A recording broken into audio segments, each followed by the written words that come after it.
Good evening, everyone. This is... Excuse me.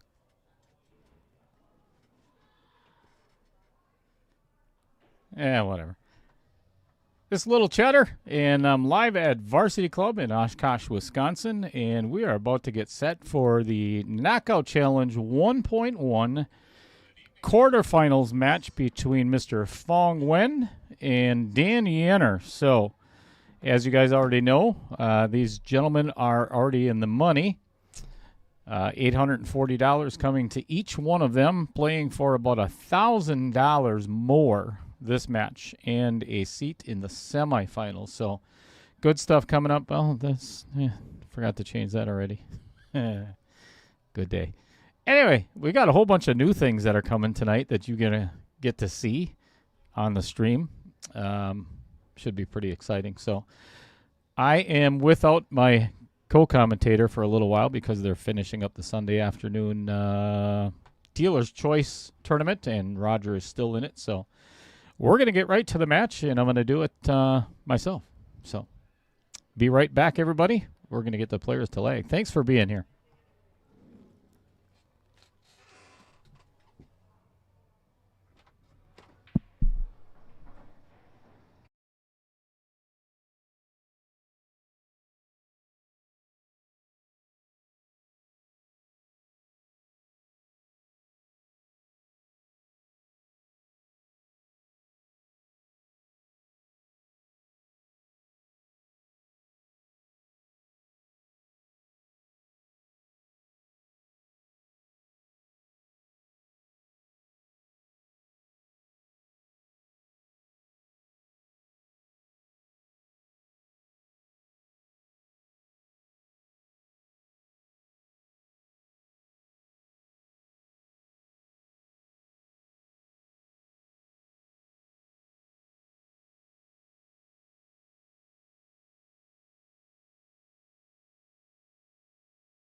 All right, folks, it is another night of 8-ball, which is going to be a race to 13. So, sit back, relax, because we're going to be here for a while. Or maybe not. Might be a blowout. You never know.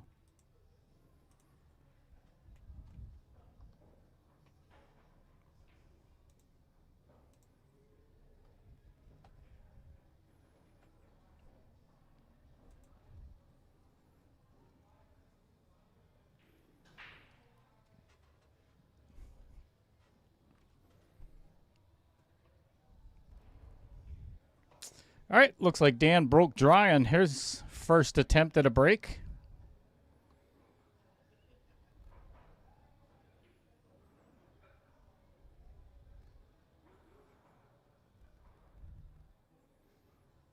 Did everybody enjoy the Packer game? I know I did. That was quite exhilarating to find.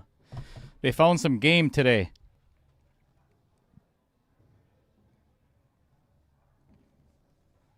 Justin Ellingson first in the chat. Pete Beshta second. Justin Ellingson watching as he's driving home from Minnesota. Oh, driving to Minnesota. All right. Pete liked and shared. Thank you very kindly. Randy Parlick. Hey, guys. Hey, welcome to you as well, Randy.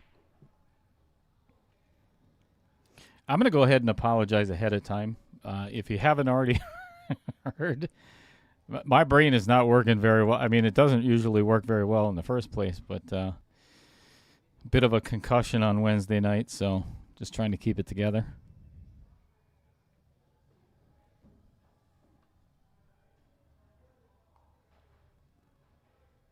What's going on, Fred Renner?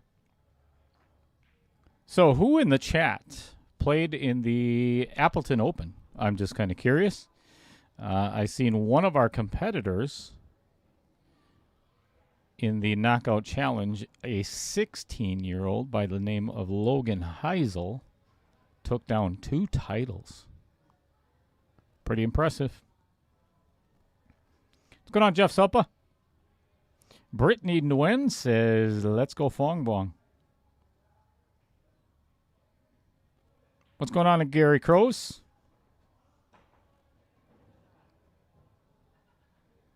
Scott Krieger tuning in from 715 Pool Stream.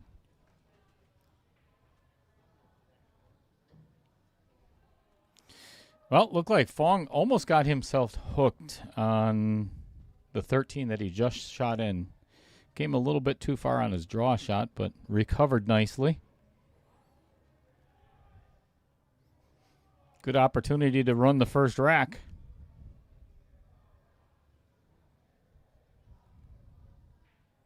And there is your first commentator's curse of the night. You're welcome. Funny story, Scott Krieger. So yesterday morning, Mrs. Cheddar and I went to the urgent care to get my head assessed. I mean, she's been telling me to get my head examined for quite a few years already, but beside the point. Walk in, and it's a lady nurse, doctor. She's roughly about 60 years old. Just one of the largest personalities. I absolutely loved her. And when she asked what happened, I looked at Mrs. Cheddar and, just kind of motioned that she hit me in the head with a frying pan. And the doctor immediately responded by saying, well, she was not very good at it because you're still here. So that's our medical care these days. It was actually a pretty cool visit. But anyway, she suggested that I go ahead and purchase myself a helmet.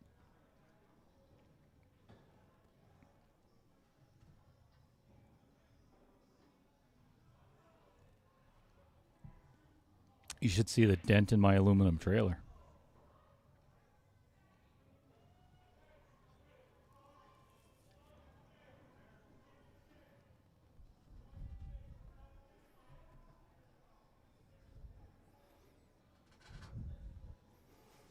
All right, while Phong is getting his jump cue up,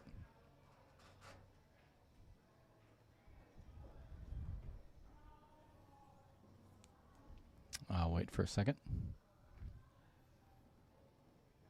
He called the 15 in the bottom right-hand corner. Holy... Wow.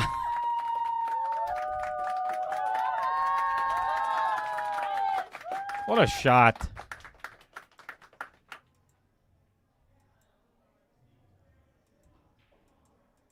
What a way for Phong to start. This is almost just as hard as the jump shot. Jacked up over the 5 and just drills it.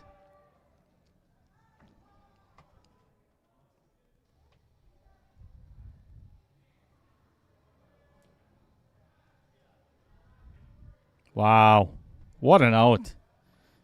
What an out by Phong Nguyen.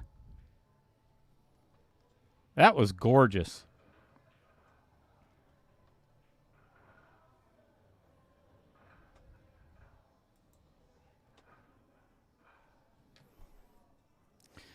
So Al Holden made the comment the other day about, because I had mentioned I was going to put in a boxing ring for the Knockout Challenge, right? Well, here it is. Check it out.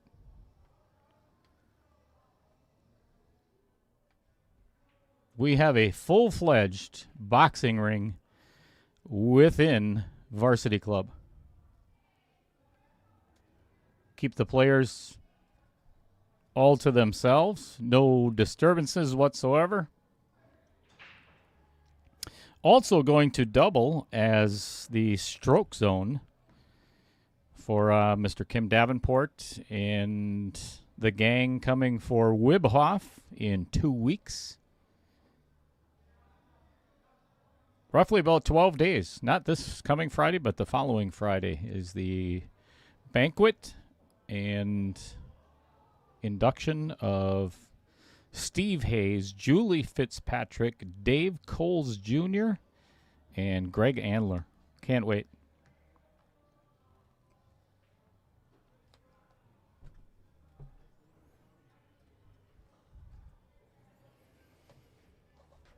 You know what, Scott Krieger? Let's do that.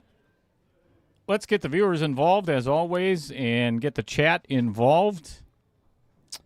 What is everybody's guess as to the final score?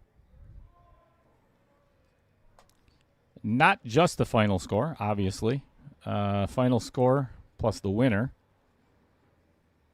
And the amount of time that the match is played within 15 minutes. 15-minute grace period.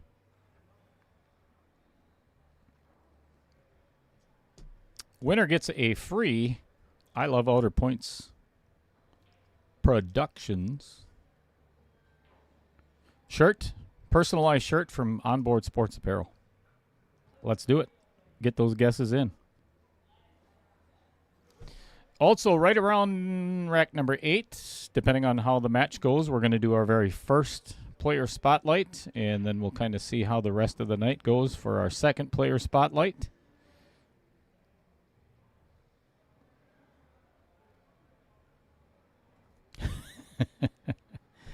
Shelly Drake from WMPS Pool Stream here in Wisconsin.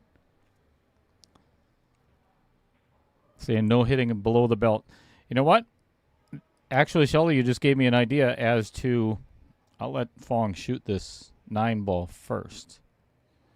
And then I'll show you what I was just... Oh, good shot. Nice break. Not much to show for it. So if you look at the player area, though, right, there's Bobby Joe Durst. Bobby, wave. 10, 9, 8, 7, 6, 5, 4, 3, 2. She must have the sound off. You see a challenge flag on either side. There's the wave. She's alive.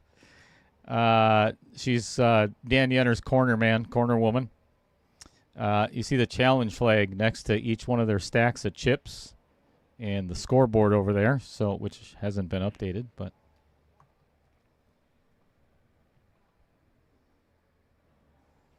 I forgot exactly who it was that suggested that we do a challenge flag, but I love the idea. It probably will never come into use, but you just never know.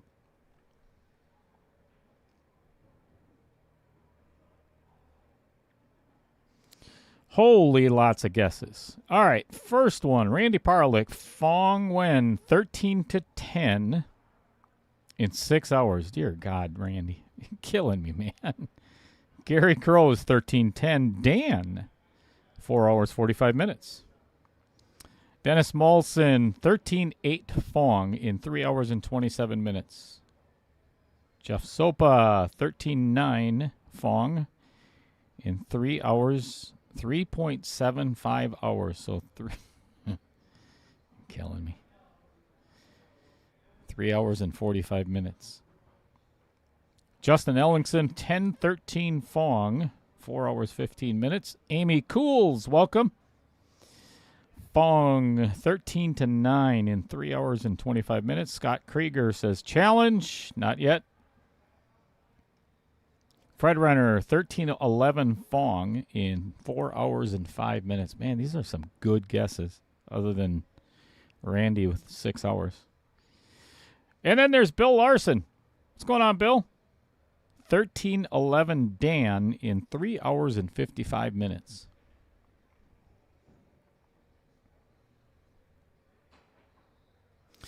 I think I'm going to be giving away a shirt tonight.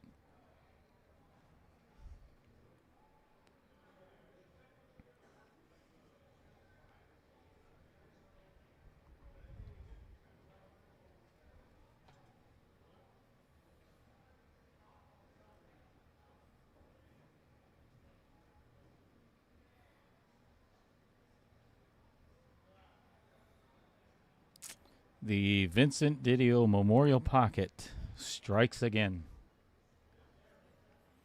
I'm guessing that's not going to be the only time tonight. All right, as you see, the winner's ticker or the quarterfinals ticker at the bottom of the table, you're going to see what matches are coming up. Logan Heisel and Al Holden, and then Mike Schultz and Derek Tauschik are rounding out the quarterfinals.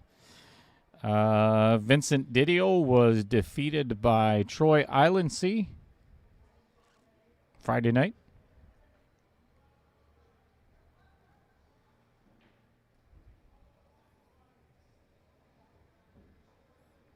Nice bank by Phong.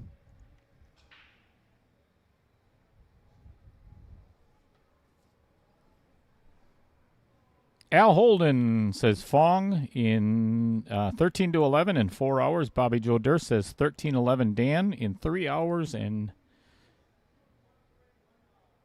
30 minutes. All right, he's got straight on the 8 ball. That makes it 2-0 in favor of Phong Nguyen.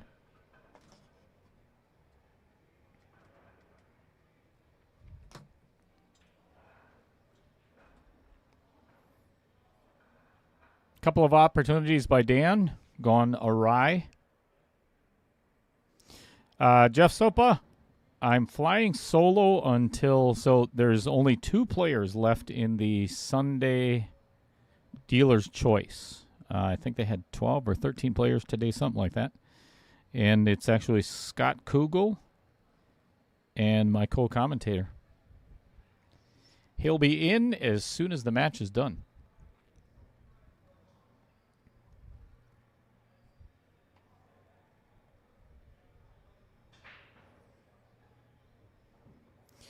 That cue ball got kicked, I don't know, 3-4 times before it ended up in the side pocket.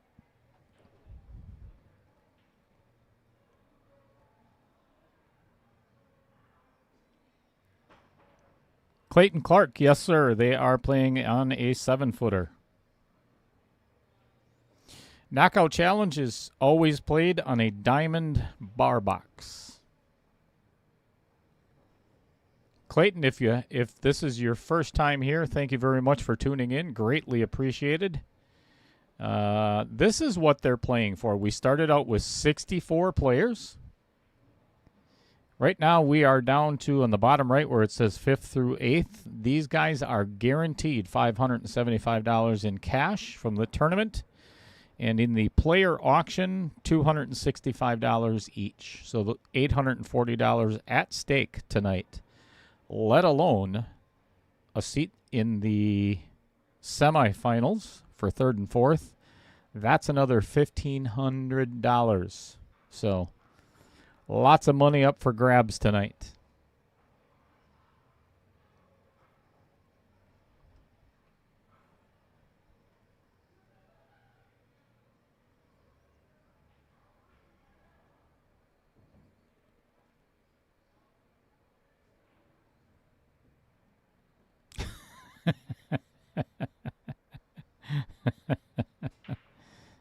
Oh man, yeah, Shelby Drake, you're not kidding. He's really playing well. Mike Schultz says 13-10 Dan in 3 hours and 47 minutes. Well, that's pretty specific. Scott Krieger says 13-7 Phong in 3 hours and 15 minutes. Mike Schultz says the chat IQ has increased 78 points since Yenor is playing and not in the chat. Man, I couldn't agree more. Wait till a player spotlight, though. Dear Lord in heaven. I think his spotlight went, it's like 45 minutes, so get ready for that. I'm kidding.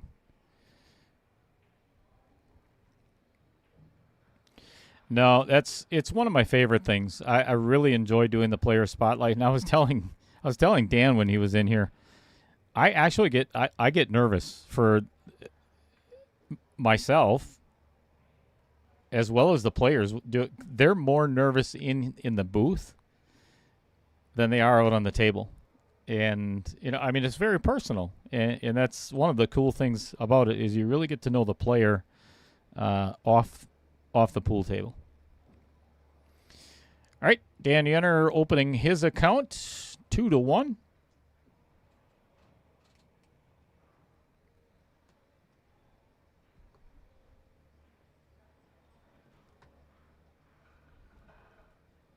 There's Bobby Joe just hanging out. Phong, I think, might be taking a nap.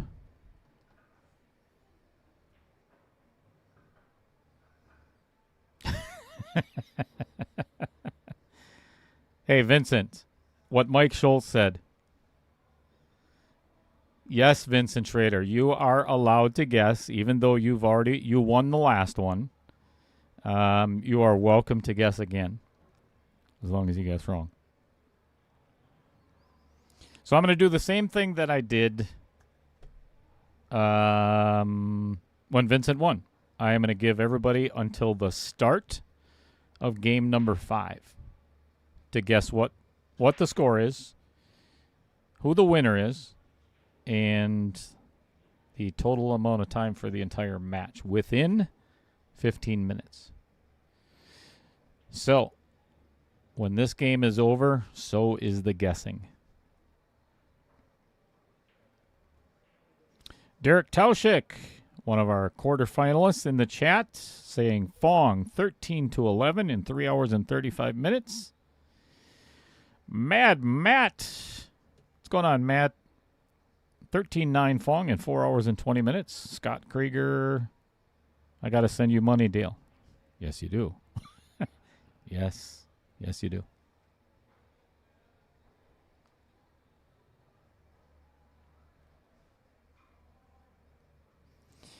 Anthony Sadlin, make sure that you stick around for the Dan Yenor player spotlight. He may or may not have mentioned you. Randy Parlick, no. You get one guess. That's the price of trying to be funny.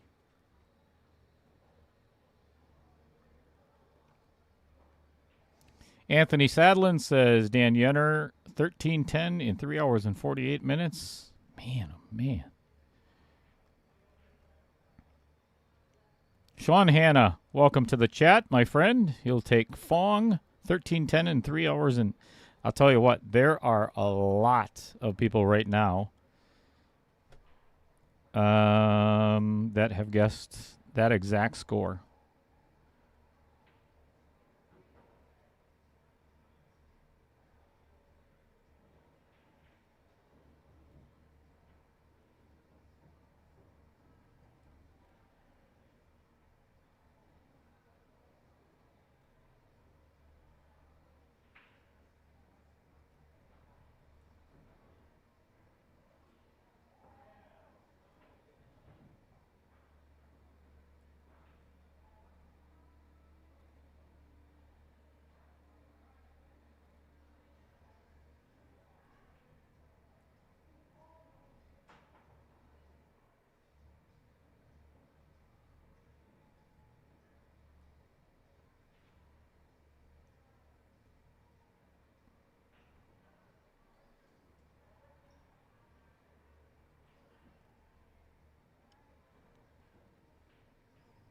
Clayton, if you are not already a subscriber, I would greatly appreciate you get on over and do that. If you're on YouTube, obviously that is Outer Points Productions. Just hit that. Actually, here, we'll just do that. Hit the like button, share it with everybody. Send it on over to all your friends. Hit that little notification bell. That way, every time we go live over the next, let's see, we've got 2 quarterfinal matches, 2 semifinal matches, and then we're into the finals for $7,000. You might want to get notified for that, and then just share the hell out of it. Adam Swenson says Phong 13-7 in 2 hours and 59 minutes. Man, that's a short match. What's going on, Andy Coons? Just a reminder, everybody, once this game is finished, there'll be no more guessing. So get those guesses in right now. Vincent Schrader says Phong 13, Dan 12 in 3 hours and 50 minutes. Large, please. You already have a large one coming. It's not like you can't win again. Which would make it a hill match. What's going on? My co-commentator, Mr. Chris Green, says Phong 13-9 in 4 hours.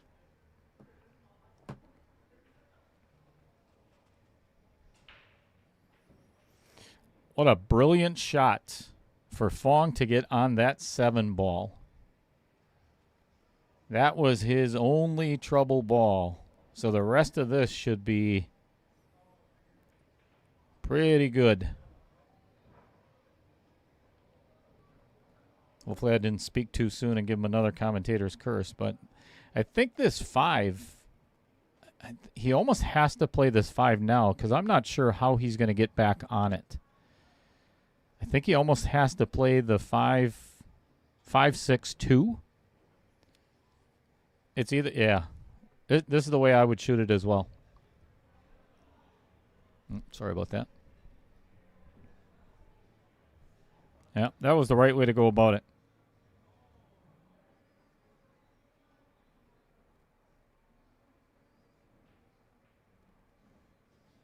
Vincent. Whatever, Vincent. Vincent Didio says he's at league tonight, so he can't hear the commentary. You're not missing anything. So T Wood 65 says Phong 13-8 in 3 hours 45 minutes. Bud Snyder says Phong 13-8 in 4 hours and 15 minutes.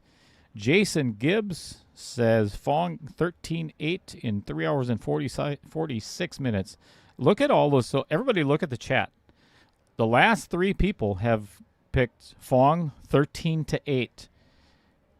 And between T. Woods and Jason Gibbs, there is a 1 minute difference. Oh, this could be a fun night. It's going to be a fun night, no matter what.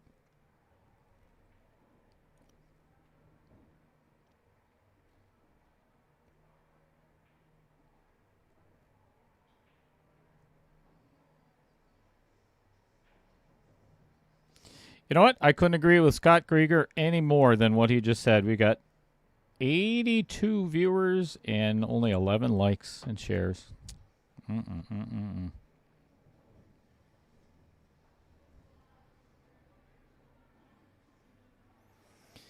Well, Phong giving the game back, giving control back to Dan Yenor, and pretty much stop shots. Just roll forward a little bit on this 12 ball, leaves himself straight in for the 8.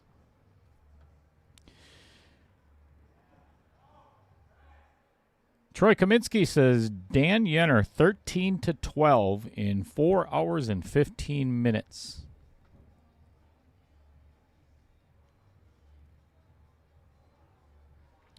The pressure is building.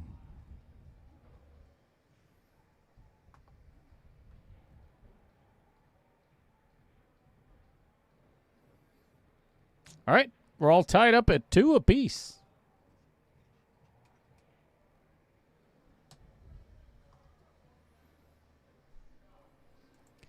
As always, thank you so much, everybody, for tuning in. I greatly appreciate it, especially as most of you are already subscribers.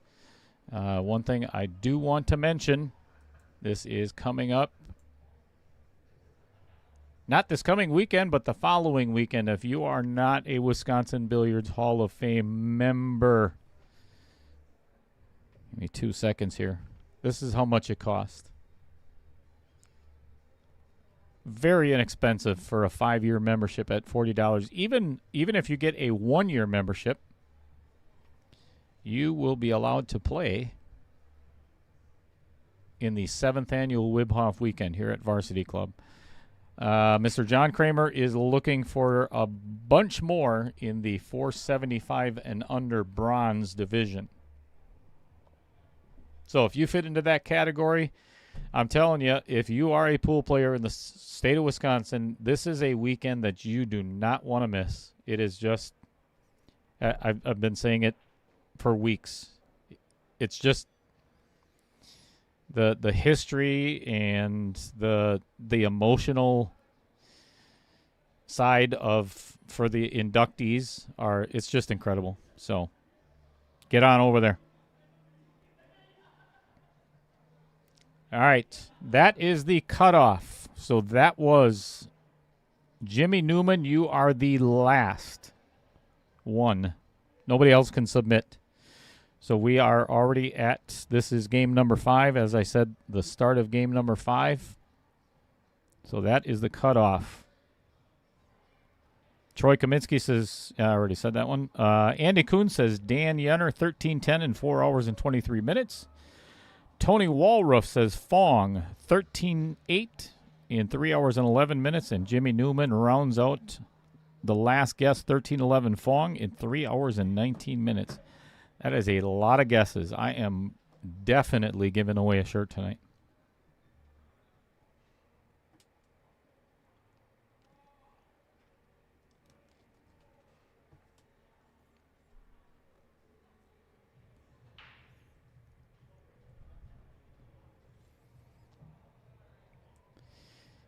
Good shot by Phong. Unfortunately, I don't... if he's hooked on that 6, I guess not. He's going right at that 10 ball. Yeah, it looked like it was really close to being hooked on that 6. Looks like he had to throw that one a little bit.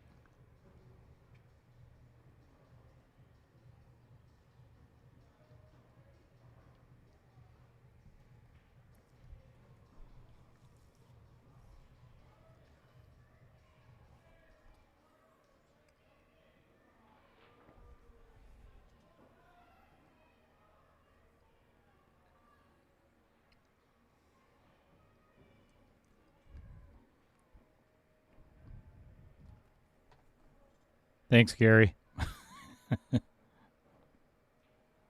And Scott. Button happy.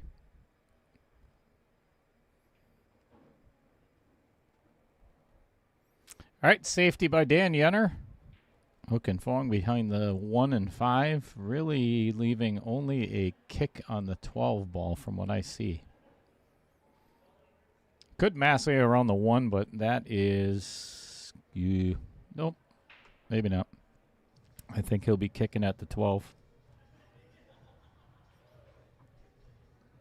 Guys, did I mention I had a concussion on Wednesday?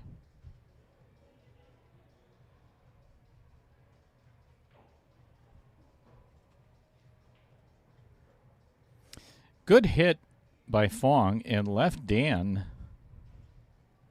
kind of a nasty position here.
Sorry, my friend Mark Sobiak. I'd love to help you out. Unfortunately, the guessing stopped at the beginning of this game. Can't let you in. My apologies. But, good guess. 13-11 Dan. Wow. The only thing Phong wanted to do was just nudge that 9 or 3 ball to get a shot. Yeah, he might be able to do it right now. Pocket the 13 with a little bit of follow, or actually almost middle ball, and run right into that 3-9. And did, but did not make the 13. I don't know if he left Dan with the 3 ball. Let's take a look. Boy, that is sneaky tight. I don't know if he can even shoot that shot. Probably going to have to play the 5 all the way down.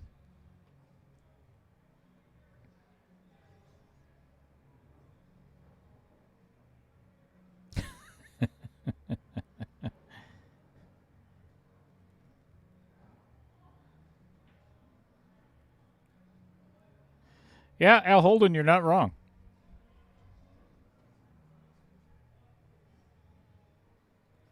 Appreciate it, Mark. You know, I'll tell you what. To give you a better perspective, I'll load it up and then I'll tell you the story.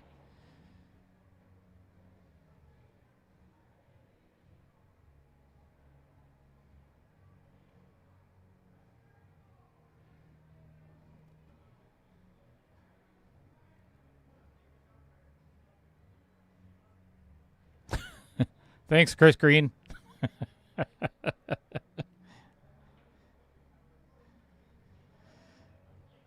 So, and I know because I put it out there for everybody. Well, I think I did anyway. Again, brain damage. I'm not going to give any details because it's not my place to do it. But one of Fong's friends is Mike Masevich. And Mike was going to commentate for tonight's match and had a family emergency. I'm going to leave it at that. Like I said, it's none of my business to tell. But even if you know or you don't know, just put some good thoughts out there for Mike.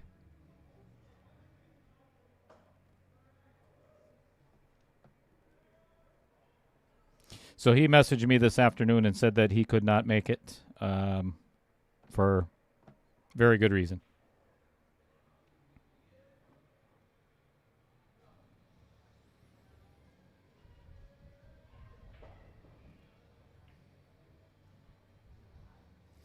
Well, good attempt by Dan Yenor to break out his 3 ball. Unfortunately, was unsuccessful and left himself with a tough cut on the 2 in the side, or the 6 ball all the way down, jacked up over the 12, which is brutally tough.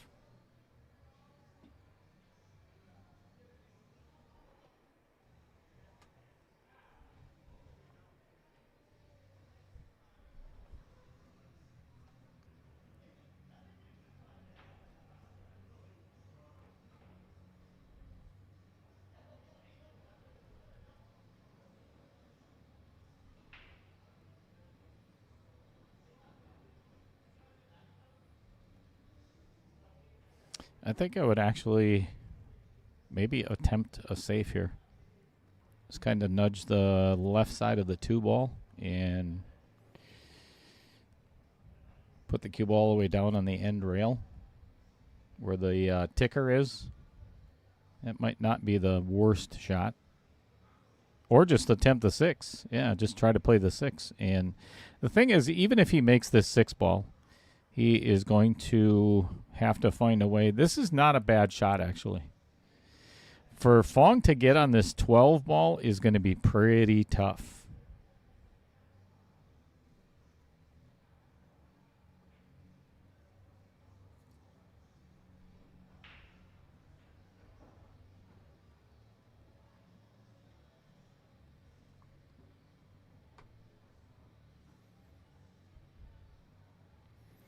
Phong calling the bank on the 13 right by the 6 in the upper left, which is a great shot. Great shot. But again, here we are. To get on this 12 ball is he can't hold it, obviously, pocketing the 9. That 3 is very much into play. And if he has to go all the way around table, this has to be hit with, and I'm not kidding you, pinpoint precision. Because if you look at the gap between the rail and that 3 ball, it's barely a ball. So that's tough action. I don't care if you're Kim Davenport, you're not making that shot. Just kidding, Kim, if you're watching. Brittany Nguyen says, let's go Fongy from the in-laws. All right, let's watch this shot. Yeah. There was always danger. I mean, there was so much traffic in the way. Ooh, boy, that. Actually, I think he can still.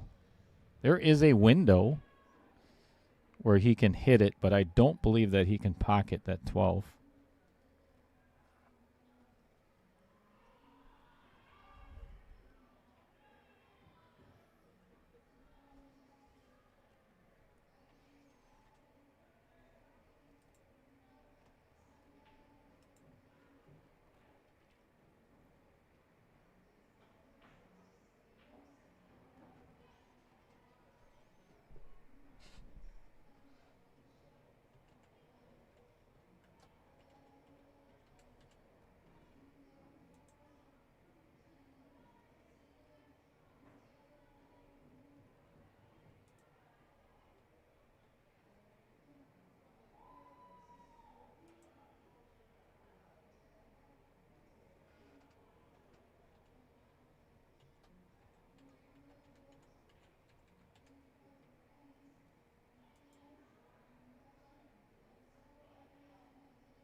All right, Dan playing safe, and I believe is an incredibly smart shot from there, because ball in hand would be so much easier.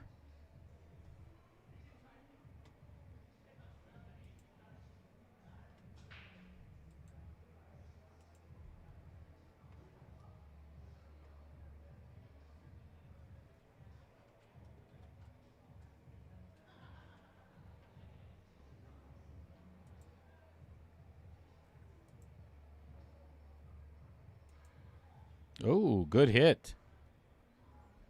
Really good hit, and left Dan with no offensive shot. I believe he is going to have to play another safe.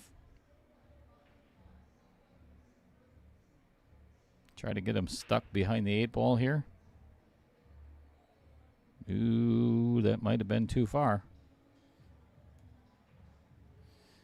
Obviously did not leave Phong with a very easy shot, and especially to get on the 8-ball is going to be really tough, but he did leave Phong with a very clear shot. Mad Matt, right now I believe I am at 43, 44 for 1.2. And I fully anticipated it. This one's going to take a little while for, if it doesn't get momentum to get to 128 players, I have no choice but to cut it off at 64. So here's the reason being, and I know there's a couple of other people that have asked that same question. Although I would love to see 128 players and give away $10,000, that's a lot. So, sorry, I'm looking at the table here. With that being said, I can't cut it off at 96. I can't cut it off. I can't do like a 72-player bracket or anything like that because I refuse to do any buys. And it has to be, so if like 1.1 is 64 players, obviously half of that is 32, half of that is 16, half of that is 8, half of that is 4, and 2. It has to work out that way. Otherwise, we end up with either a round robin in the end, or it just isn't fair to some of the players. And nobody should get a bye because this is not your normal, average, everyday tournament. But we'll see how it goes. What's going on, Sean Gretzinger? Congratulations on your victory with Nelson. I can't think of his name right. Help me out, Sean. But you guys won at the ballroom yesterday, am I correct?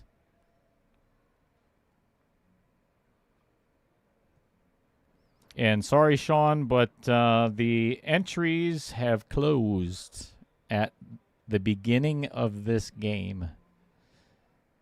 So you could only guess up until the start of Game 5.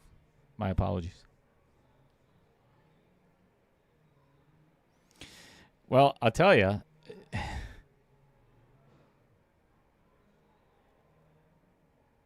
Phong has made a great hit every time and left Dan with very little to shoot at, and now he actually tied up Dan's 3-ball. What's going on, Gerard? Thanks, Troy.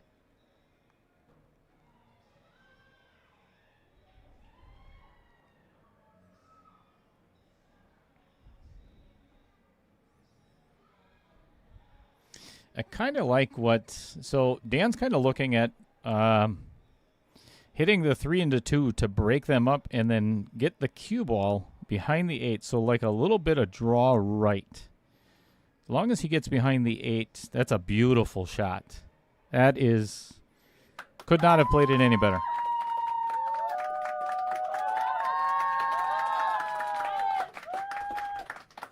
So what Phong is going to do is tie up another ball.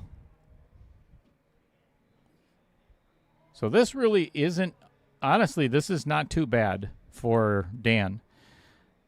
With ball in hand, he can play the 3.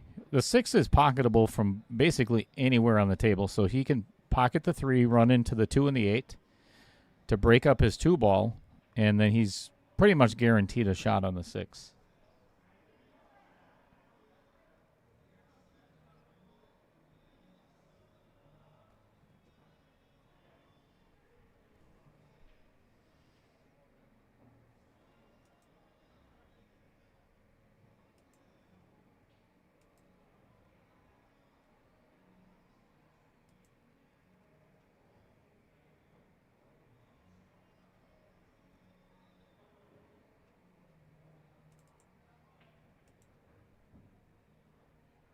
Just don't scratch.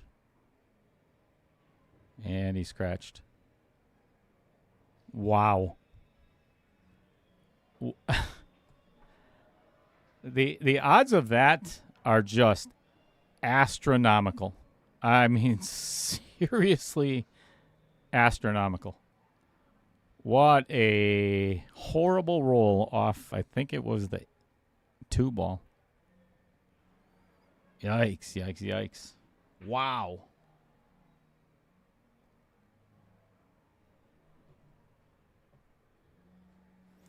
All right. That gives Phong the lead again at 3-2.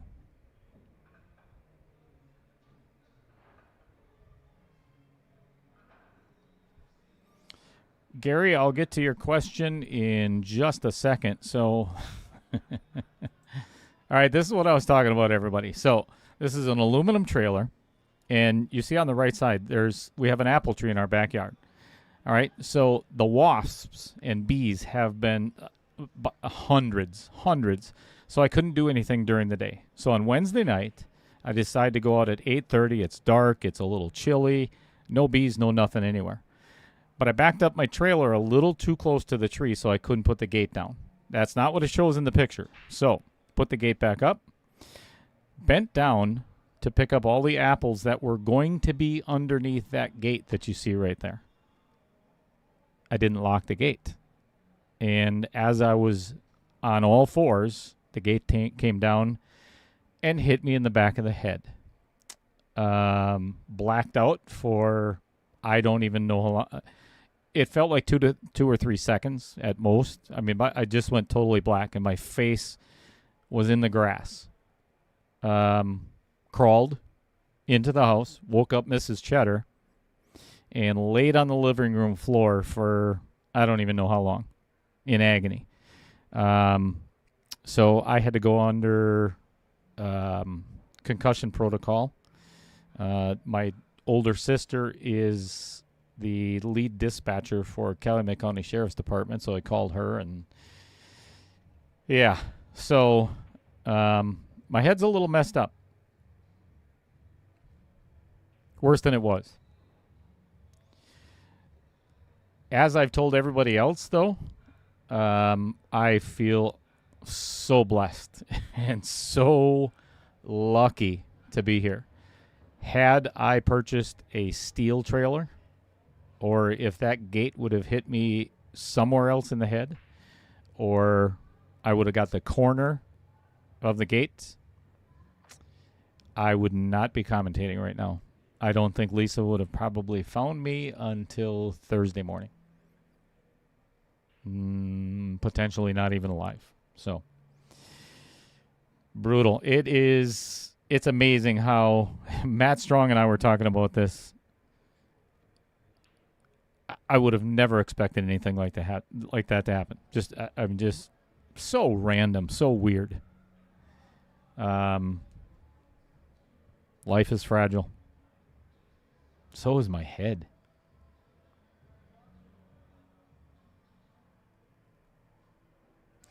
So to get to your question, Gary Crows, can you buy? I have a Google Doc that I could actually send you. So all of my shirts are purchased through Onboard Sports Apparel. But there's only a couple of selections that go with the Outer Points logo and everything else. So do me a favor, Gary, and send me a private message asking me that question, and then I promise I will get back to you and send you that link.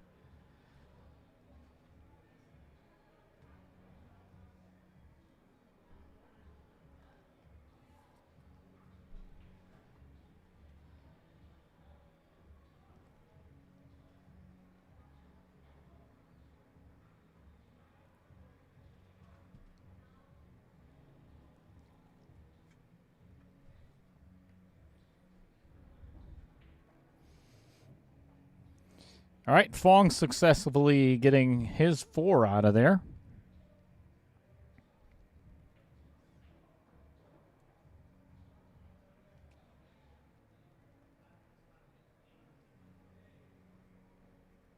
So, Gary, they have actually, if you want to, go to the Onboard Sports Apparel website, and they have 3 different. You know what? I do have. Give me a second to find it.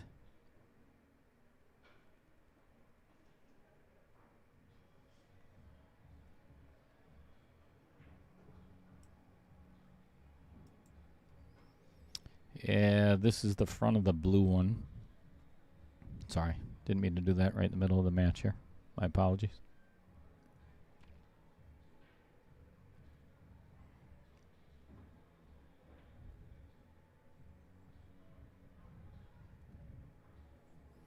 So anyway, so they have everything's personalized.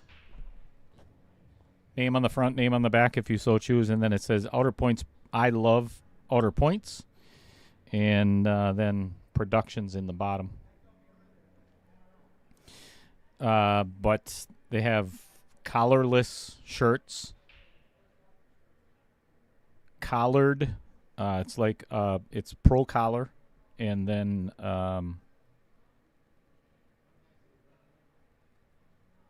brain damage. Just a collared shirt, collared jersey.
Wow, what a beautiful shot. Beautiful shot by Phong. Cross bank on the 4, and that was the only way that he was going to get to that 1 ball.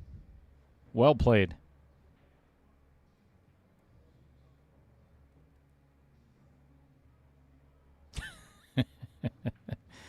Actually, oh my gosh, are you serious? Did that just happen? Oh, after all that work, Phong comes up, missing the 1 ball. Ouch. Thanks, Randy. You know, it's funny because this is the second concussion that I've had in 3 years. The last time was at the Mad Apple playing against Dan Coppins when I knocked myself unconscious on a metal table. Just weird shit. Just weird. So, I do have a helmet. And I was told by Mrs. Cheddar that if I leave the house anymore, I have to wear it, or she's going to divorce me.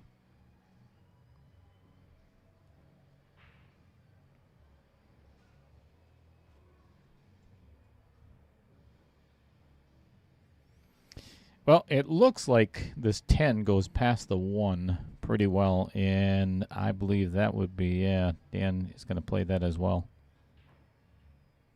You know, this is one of those shots that you want to play pocket speed because if you, God forbid, miss it. Yeah,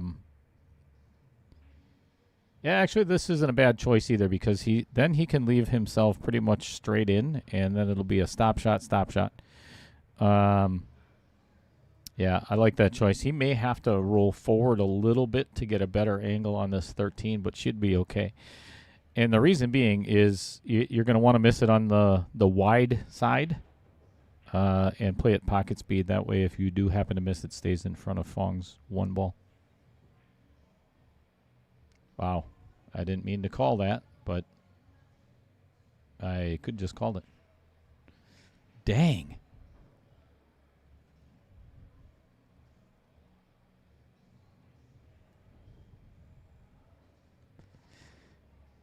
Given where this 10 ball is, I don't know if Phong can actually follow the 1 ball in. I think it really has to be hit to perfection. I think he's playing a two-way shot here. He's going to pocket his 10 ball and leave Dan. Yeah, so you see where he's – I'm going to give you a different angle here. You see kind of where his cue stick is. Leave Dan over there with the cue ball. So he did. He called safe, and he's going to pocket his 10 and put that cue ball in a position where it makes it really tough for Dan's 13 ball.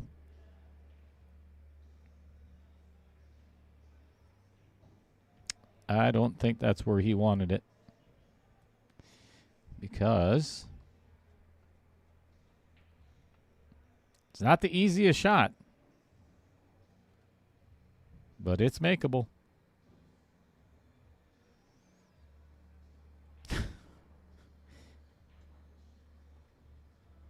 Yes, you did, Randy.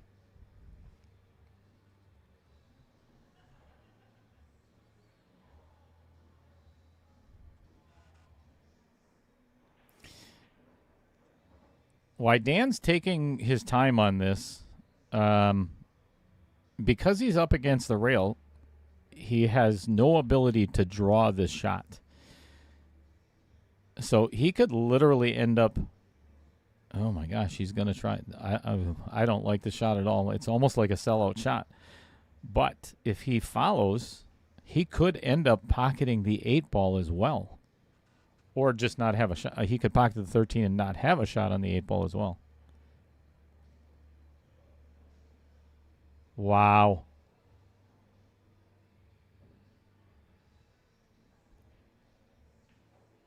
This is brutal. I'm telling. This is brutal. I'm going to go to the overhead. So look at the angle on the cue ball to the 8. If he tries to pocket this in the VDMP down there, it's almost a guaranteed strat. I don't think he might be able to draw out of it and off the outer point, but boy, he's got to hit this so good. Yeah, that was tough. That was a really tough shot.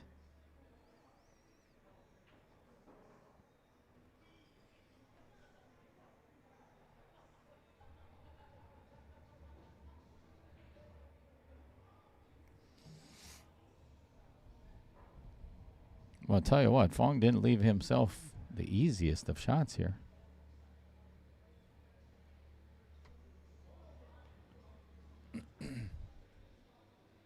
Made it look easy, though. All right, 4-2.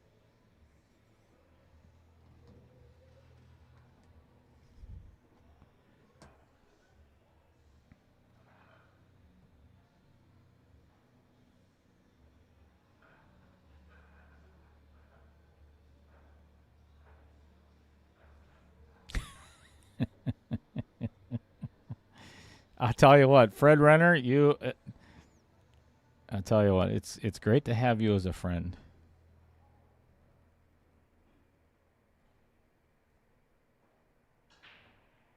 And I may be using a slight bit of sarcasm there, or a lot. Let me put that picture up there. Thanks for the reminder, buddy. All right, Phong pocketing a ball. Not a whole lot to shoot at, though. It's either a bank on the 12. I don't think he can see he might be able to see the 13 in the side, actually. I think that would be the easiest. He could play the 11 between the 6. Yeah, he's got some work to do here.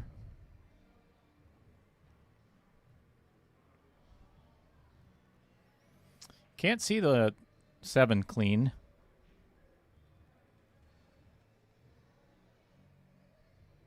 Might be shooting the 10 ball. He did. Unsuccessfully.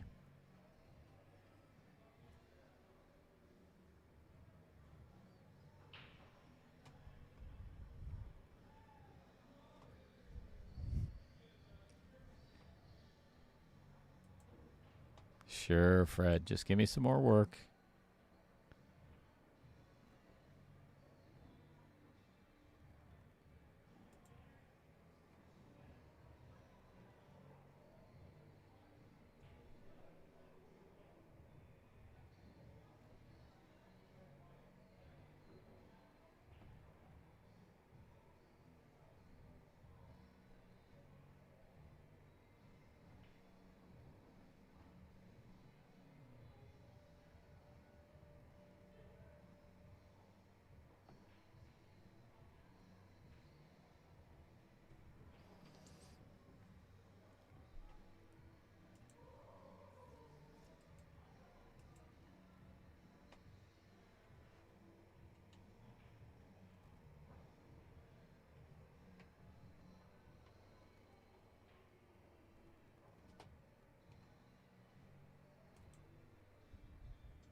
All right, Dan jacked up over the 10 ball.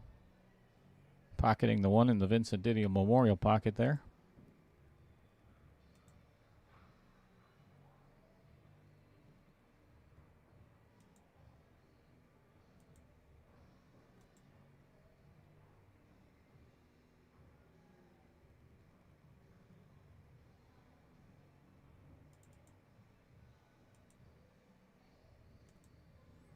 Uh-oh. Uh-oh. Hit that one a little too soft.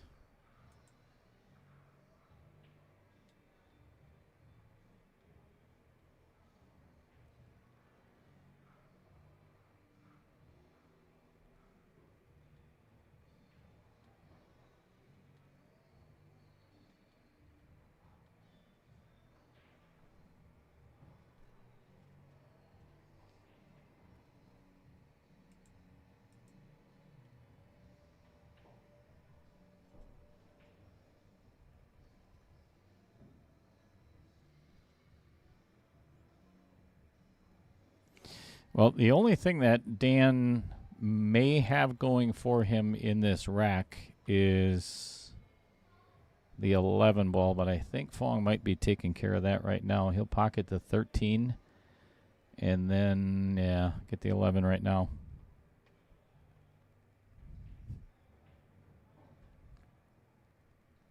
Phong swatting flies out there.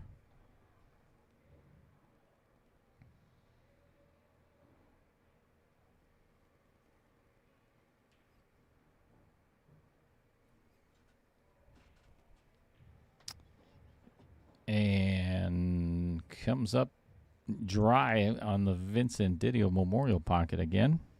Yeah, I'll tell you that pocket has determined a lot of games. All right, Vincent. All right, while Dan's trying to figure that out, thanks to Fred Renner, this this is the helmet that I got for my very first concussion at Matt Apple, and then got a new one. Come on, Fred, you got to know where the other one is. I bet you can find it before I do.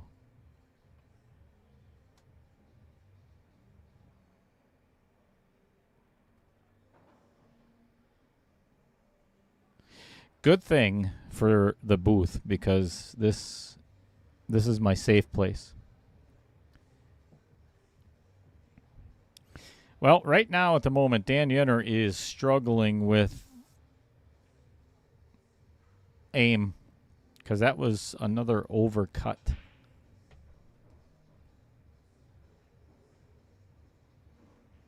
Allowing Phong back to the table with a relatively easy run out. I think he might be on the wrong side of this 15 ball. Because this is, the cue ball is going right into the 8 ball. That's well played.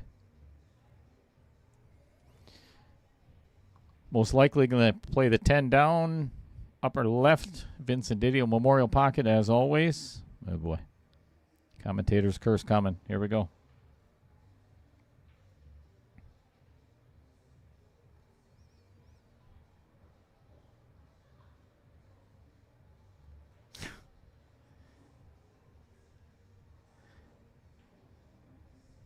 All right, my first question would be, Taylor Collar, is what? How Sunday night football delayed? Why? Is it Phong swatting at flies out there?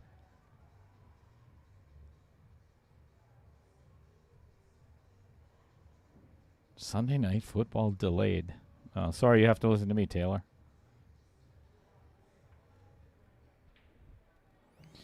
All right, that is going to be another score for Phong. Most likely. No commentator's curse here.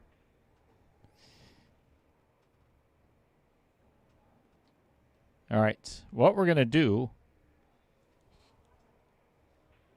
All right, we're going to take a player break. Dan went to the restroom real quick. I'm going to change the score. And what I'm going to do is do our very first player spotlight. That way you don't have to wait until later.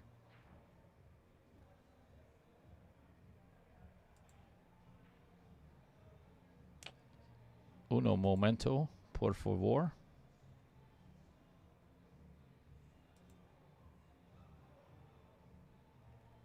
All right, Phong Nguyen is up first, so we will get that started for you right now. All right, everybody, welcome to the player spotlight of Mr. Phong Nguyen out of Appleton, right? Yep. Appleton. Plays at Matt Apple, is the tournament director there pretty much every night of the or Friday, Sunday, Monday, right? Yep. All right. So tell us who Phong Nguyen is, if you don't mind. I'm Phong Nguyen. I was born and raised in Green Bay, Wisconsin. Currently living in Kaukauna, and I work 2 jobs and like to shoot pool. What 2 jobs are you working now besides Matt Apple? Texas Roadhouse as a cook, and Matt Apple as a pro shop guy. Texas Roadhouse in Green Bay or in Appleton? Green Bay. Green Bay. Is there one in Appleton? Yes. Oh, I thought so. Okay. So, wife, kids? Wife, no kids yet. Yet. There's plans for it? Planning. All right. Well, you know what? Actually, Phong, let's do this. Let's go to that little flyer. There you go, residence. So you've been playing for 18 years. What got you started in pool? Technically, when I was at UWGB, I started playing pool there and didn't know there was a pool hall in Green Bay. And my friends told me just come down and start shooting pool. But I started shooting pool when I was 8 years old at the Boys and Girls Club, and that's when I started picking it up. Okay. Go Phoenix. Baby Cheddar is fighting Phoenix right now. Yeah. So favorite game is One Pocket. Why? It's more of a mental game. It's like playing chess. If you ever play chess, you're thinking pieces ahead in the game, and it helps like control your ball speed and saves and when to plan to capture. That's the way I see it. You bet. So you play with a McDermott. That's your playing cue. Break cue is Jacoby Blackout. Blackout. Nice. Jump cue as well, I'm assuming. Yep. Then. All right. So if you look at the 3 matches that got you to the quarterfinals today, what would be the most memorable moment out of those 3 matches, if you have one? Probably all of them. Just the players. I just love who I'm shooting against and their their characteristics. Mm-hmm. Like I don't know what I'm trying to say. Yeah, I get what you mean. Every pool player has their own personality and demeanor and everything around the table, and Tommy Lloyd, I'm sure you've played at Vibes many times. Once? That's it? Once. Wow. I would have figured you've been there a couple of times. No. Let's go to. So, do you have a nickname? Taylor gave me a new nickname, Panda. Great. I don't think I would even affiliate with anything that Taylor Collar says. So you're the Panda. The Panda. All right. Actually, that kind of makes sense. I like that. Teddy bear, big panda. I don't know. All right. Outside of pool, outside of Mad Apple, outside of Texas Roadhouse and work, family, is there any hobbies that you enjoy? I really enjoy poker and pool. Or poker and cribbage. Poker. A Texas lot. Hold'em? Texas Or Hold'em. any poker? Mainly Texas Hold'em. Not at the casino, but like house games and Sure. get some friends that you haven't seen in ages. Have you ever entered any of the big tournaments? Yes, I was in one last night. Ooh. How'd that fare? I still, it was a good match. I played how I was supposed to be playing. It's all luck, but still finished 40th out of 140 players. Damn. Nice. Yes. In the cash? No. No. One out of the money again. No. Oh. I was paid top 15th. Damn. A lot of good players. Final two tables, yeah. Oh, for sure.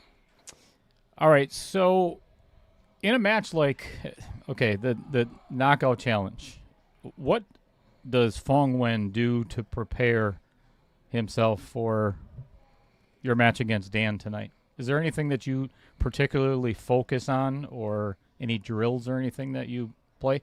I like to start on the big table, play some 8-ball, 9-ball, 10-ball, couple times, then go back to a smaller table and reduce my speed by half, and then start playing my safety games and just get a feel how to hit certain shots, how much speed, how much not to use of power, Sure. and take it from there. So if you could sum up, so me personally, I've watched your game from 4 years ago. Yep. At about a 500, maybe 475 Fargo. And your game has increased by leaps and bounds. And there's people that talk about Phong Nguyen's game that you probably don't hear about, but in the pool community, or I kind of have the pulse on the pool community, that you're a force to be reckoned with these days. So ultimately, what are your goals in pool? Just keep practicing and succeeding. Just make sure, just do the right thing. Okay. Sounds like a good goal to me. Kinda, yeah. Do you have a specific win in your very short career that you look back as the most memorable victory, or Like the biggest tournament that you've won? I don't think I even took one title down. All I do in my past 15, 18 years I played was just to have fun and just make friends. Damn. I like that. So, in preparation for tonight, what would it mean to you, A, to advance to the semifinals? I mean, you know, there's a lot of cash on the line tonight. You came in, you were the finalist in 1.0 against Mike Masevich, right? The ultimate winner. Correct? Actually, I took third and fourth. Third, fourth. Yes, I'm sorry. Third, fourth. So semifinal. Semifinalists. What would it mean to you to not only match what you did in 1.0, but in 1.1 to even better yourself? Or, I mean, just play the table. Just don't think about the cash. That's what I learned from one of the juniors. Play the table, not the cash. which was it? Caden Hillman? No, Damn. that was it was Damon. Damon Kaler? Yeah. Yes. Yeah. Very cool. Well, I hope you're doing well in the match. I always enjoy watching you play. You know, you're a speedy player. You get up and you make your decisions very quickly, and I love how your game has progressed. So Thank you. thank you very much for the player spotlight, and Hope you're doing well out there. All right, Thanks, thank you. everybody. All right, that is the player spotlight of the Asian Ducky. Welcome back, everybody. Thanks for tuning in to Outer Points Productions, live at the Varsity Club in Oshkosh, Wisconsin. Roger Pregler will hopefully be joining me very soon. Right now, we got a score of 5-2 in favor of Phong. We are playing BCA rules, race to 13 8-ball for roughly $1,800 in cash, guaranteed. Winner of that that's pretty much how much they're guaranteed with the player auction. So.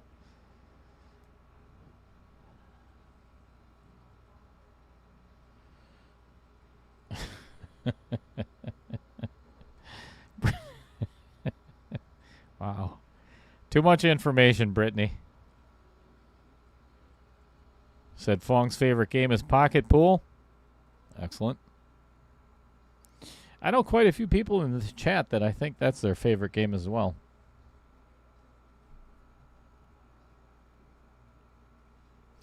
What's going on, Derek Justin? All right, thanks for the update on what's happening in Pittsburgh.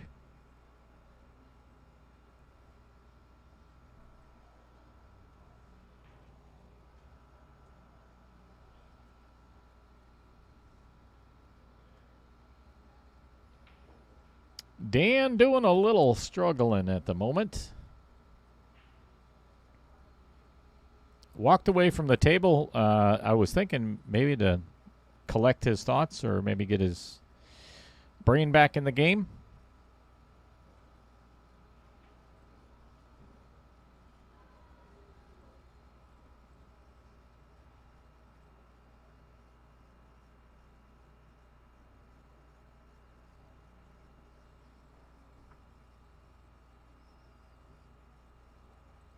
What's going on, Brad Verhagen? Welcome to the chat. Welcome to the stream. Are you a subscriber?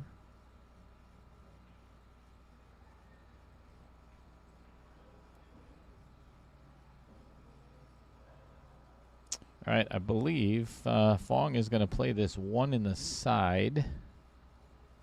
Could even miss it on the longer side and still go off the 15, and that should leave him with a shot on the 4 ball.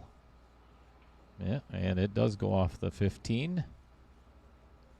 That makes it a little more challenging if Dan would actually get back to the table, which, to be quite honest, I don't think that's going to happen.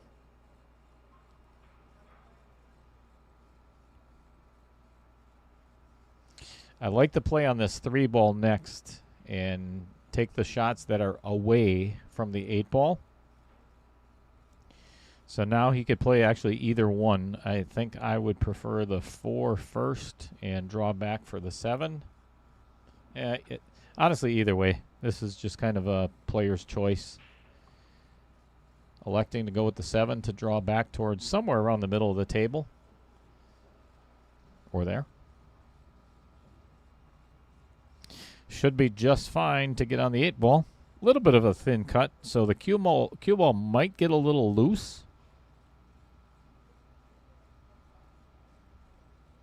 Oh, played it great.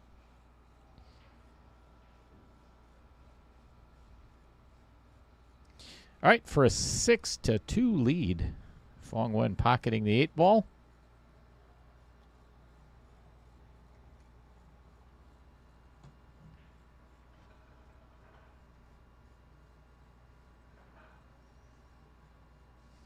Taylor Collar's thinking that this match is going to turn out like the Washington-Cleveland game today. Unfortunately, I don't know how that game turned out, so do tell, Taylor.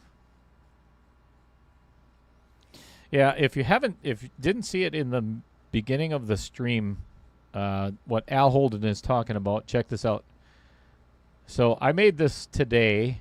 So the players are actually, this is like the Knockout Challenge boxing ring. So the players are within the ring, obviously. And the idea is to, I think it just adds a nice effect to the knockout challenge and what is going to be the stroke zone for the Wisconsin Billiards Hall of Fame weekend. And it keeps everybody out from the players' area. And that has been, it's not a significant problem.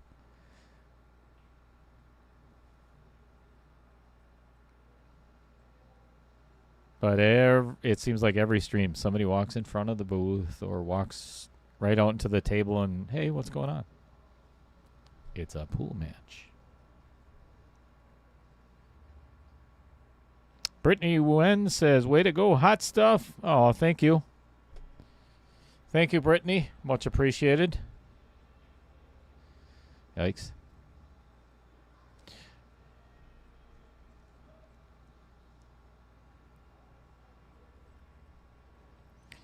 Taylor Collar says 42-13. Washington blew them out, going 13-6 Phong. 13-6 Phong. All right.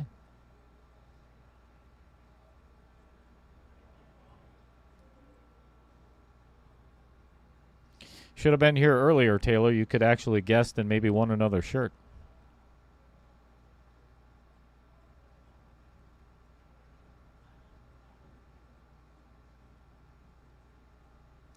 Well,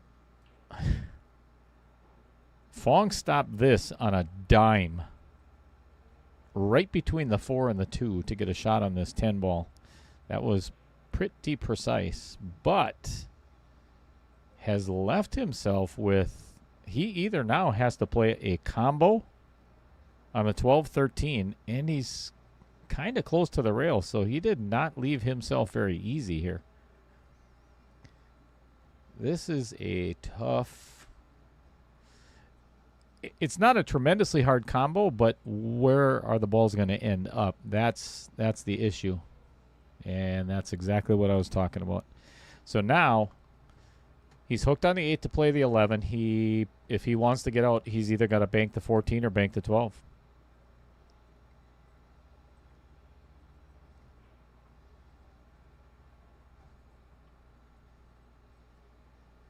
Electing to bank the 12. And comes up a little cheddar. And here we are again with pretty much the only shot that Dan has is the 7 in the Well, he could shoot the 5, but I definitely would not. Left himself pretty tough.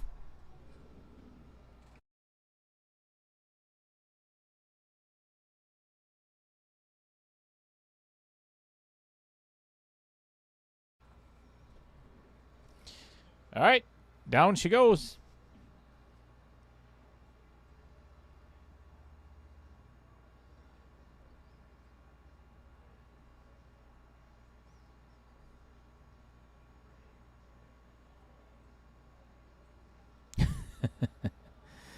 Stephen Kilberg says you may have to expand it. Actually, so Matt Strong and I were helping, or Matt was helping me kind of set all of this up, and kind of measuring, with taller players, which is, well, pretty much everybody, and get it back as far as you possibly can. So I don't think any of this is going to come into play for Crocs and socks, but we'll find out.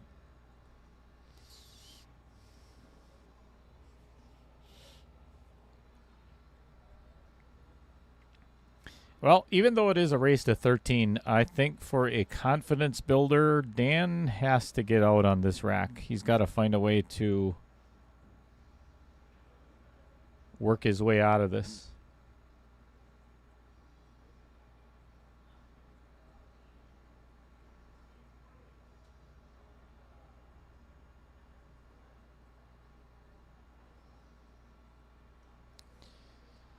Pocket the 2, run into the 4. Just pocket the 2. That's obviously major importance. And does. And I think he has left himself a shot on the 6 ball. The issue is he's got to either get good on the 4 to get to the 1 or come 2, if not 3 rails to get on the 1 right away. It does not go past the 14 in the bottom right. So he's got himself a challenging shot here.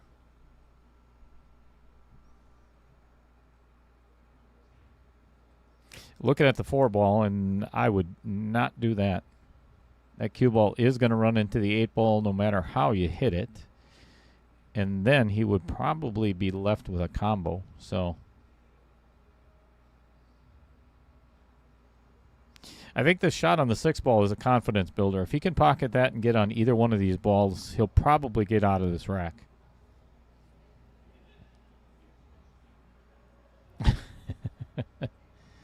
Oh, no, he's going to play the... You know, this is dangerous. He could actually pocket the 8 in the side.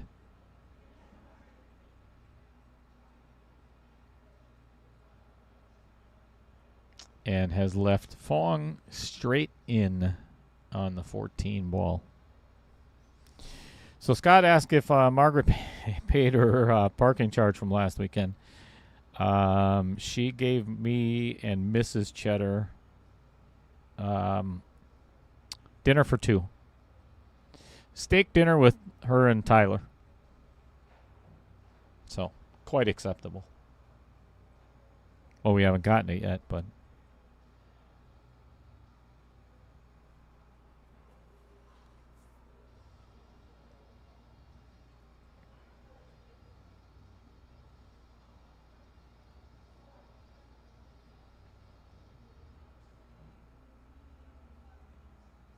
Well, 2 balls for a very commanding lead for Phong.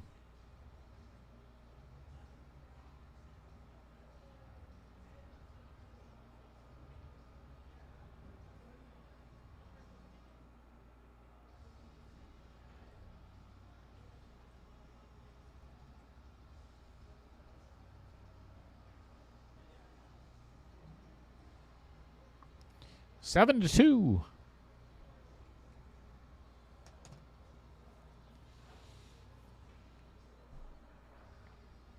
Well, we have not done one of these yet tonight, so why don't we start out with Mr. John Kramer himself and the gang, if you will. Kelly O'Hearn, Jan Maglio, Greg Andler. I'm trying to think of who else is on the Wibhoff team as well.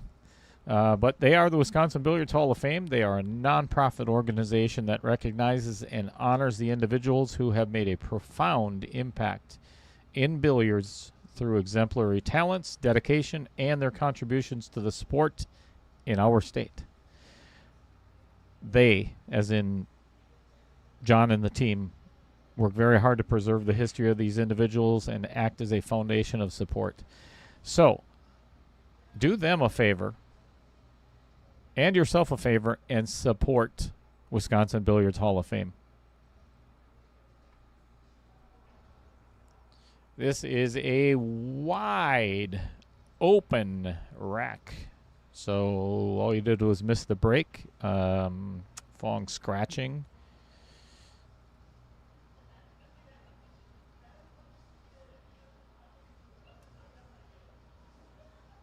And without a doubt, Dan has got to take stripes here because that 2 ball is in a bad position. So I like his choice here of taking the 11 ball in the upper right-hand corner, pocketing then the 13 in the side, and the rest should be pretty wide open. I think the 8 goes past the 4. We'll have to see in just a second.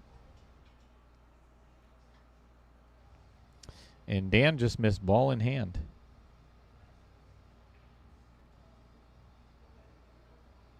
Ouch. Ouch, ouch, ouch.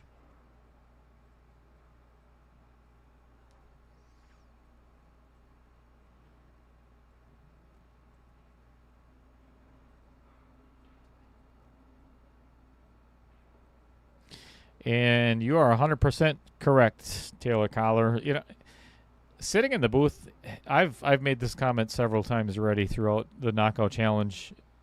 You know, you've got two exemplary guys, great sports of the game, great sportsmanship, and I hate to see either one of these guys lose, but somebody has to move on, obviously. And you hate to see a player struggle like Dan is currently, but again, Fong's only halfway there, so this can change in the blink of an eye.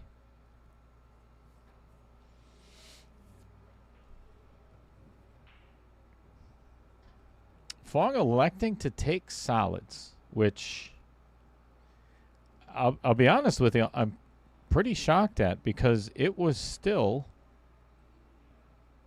think it was still open table. So now I don't understand. Yeah, he shot the 4 ball. I'm pretty sure it was still open table, wasn't it? Yeah, that was a ball in hand miss on the 11 ball.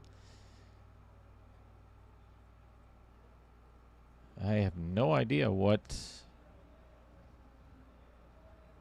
Phong is going to do with that 2 ball now. He may try to break it out right now. Nope. Well, he did tie up Dan's 12 ball and also his 6 ball, so that makes it a little more interesting. Al Holden, you missed ball in hand once. Shocking.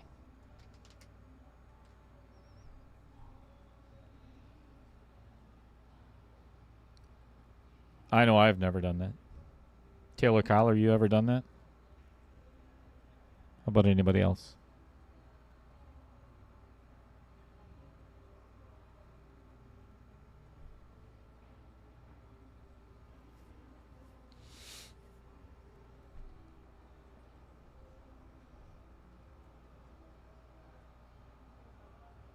Wow. What a great shot, actually, by Dan. So leaving the 10 ball there and playing the combo was a great shot. It really was. Unfortunately, now he does have to get rid of the 10 ball if he wants to get out.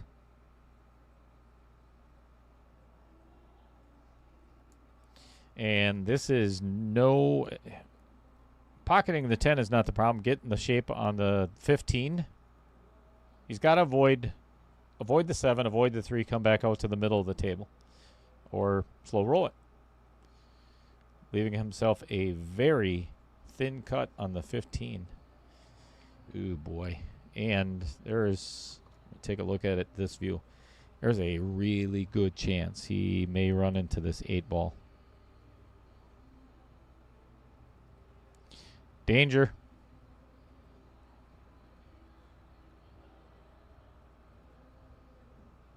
He did, and did leave himself with a shot at the 13 in the side. Man, I'll tell you, this is a tiny, tiny pocket from this angle. And has no angle to get back out to the middle of the table, which is where he would like to be. Gotta watch out for the outer points. They'll reach out and grab you real quick here.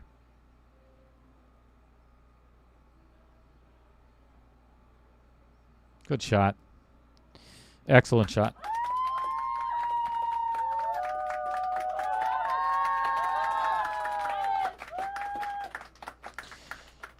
So the biggest thing right now in Dan's way is hitting the 8 ball. Because the tangent line right now, after pocketing the 11, is right into the 8. And he undercut it to avoid that happening. And did end up blocking Fong's 5 ball, but here's the issue, is Phong can now play safe. He'll probably run a couple of balls off and then maybe even try to pocket Dan's 11 ball or set up for a bank on the 5. And I'll tell you, with a 7-2 lead, I don't think that bank is such a bad option.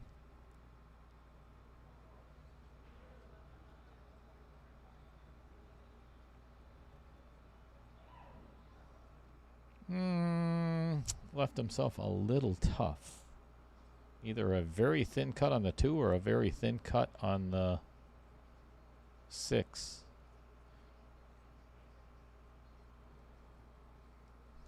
If he so chose, he could actually pocket Dan's 1 ball, or pocket his 11 ball with the 1 and leave Dan with a bank on the 8 too. And I think that's actually what he's going to do. Yep. Oh my. Holy cow. And not only did he pocket the ball, he left him froze on the 5.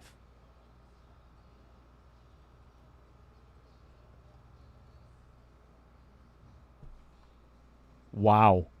Wow. Wow. What a shot. I don't know if that was his intent. Okay, he would have had to been awful, awful precise to do that intentionally. But I think his goal was to leave Dan with the bank, but he is froze on this 5. So Dan's got a kick at it.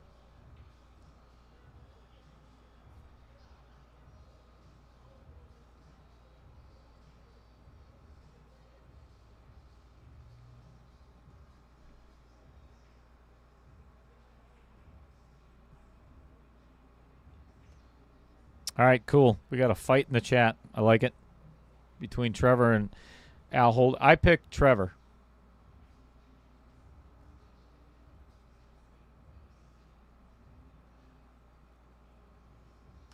I say they duke it out on the table here on the stream, and Al has to give up 5 games in a race to 6.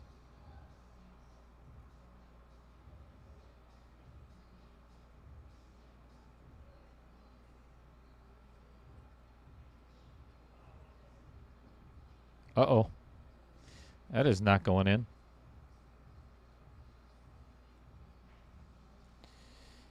Well, Dan's got an opportunity. That's all you could ask for.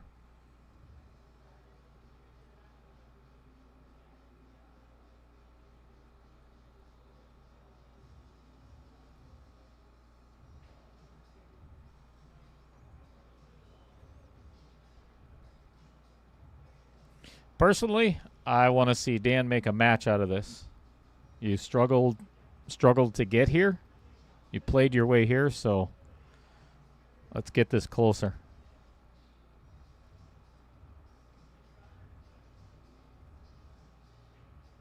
What a shot. Wow. What a shot by Dan Yenor.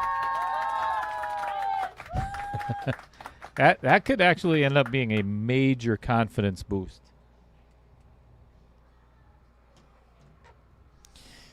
He misses that and he goes down 8-2. Now it's still manageable.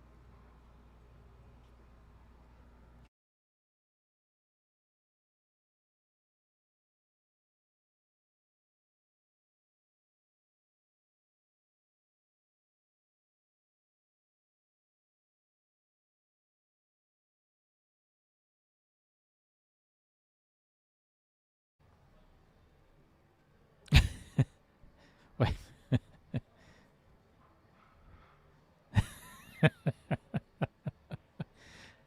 Trevor, I'm rooting for you. I wasn't saying that to be derogatory. I just want to see Al lose because it's just.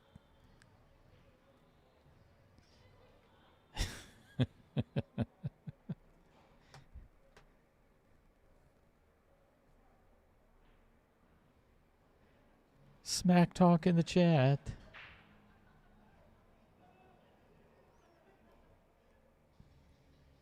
All right.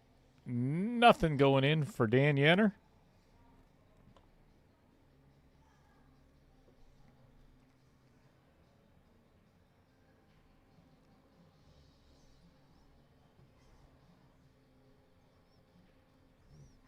What's going on, Fred Dodge?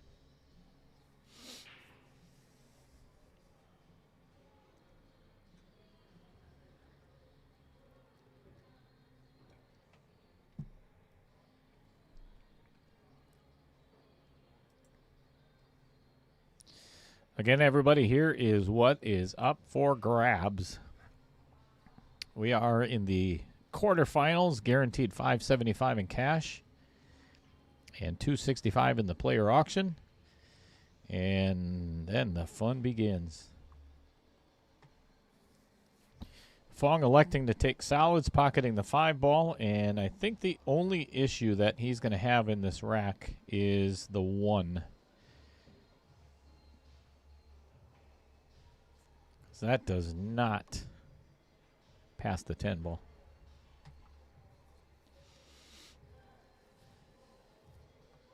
All right, we got action. Trevor Simpson and Al Holden. 3 on the wire. I like it.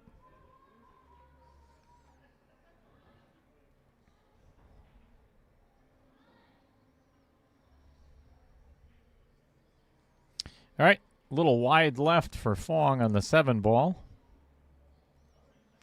Bringing Dan to the table with really no problem balls at all.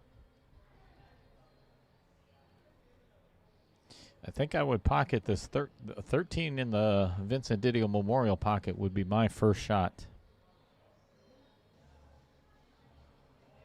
And I would actually just roll forward on this. Just roll into the 14 ball. That'll give you a stopper for the 15. Yeah, I don't like... Yeah. Anytime you jack up on it, you're... Hey, hit it good.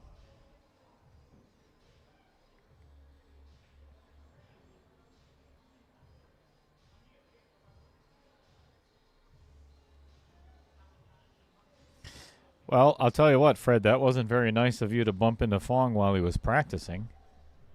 I mean, did you, like, purposely? Rude.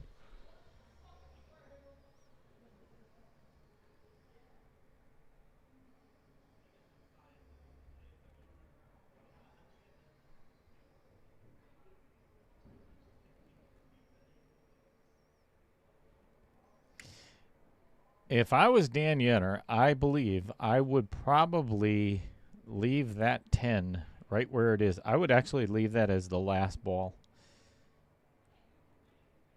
I mean, it's not completely necessary, of course, but I think that it was kind of a safety ball.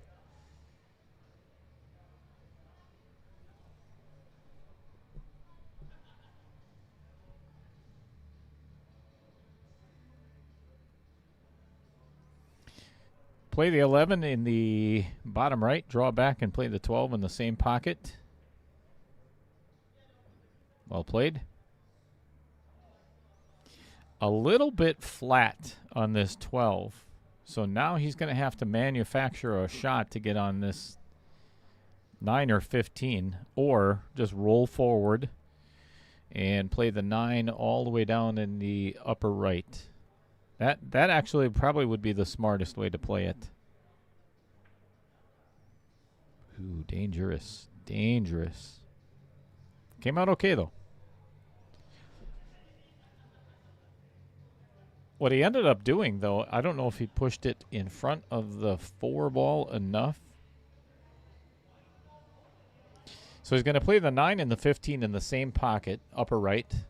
And he was looking to see if it passes, the 8 ball passes between the 4 and the 2 in the Vincent Didio Memorial pocket.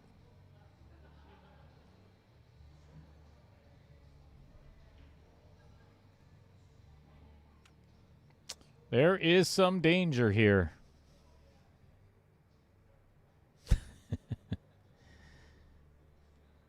All right. Fair enough, Fred.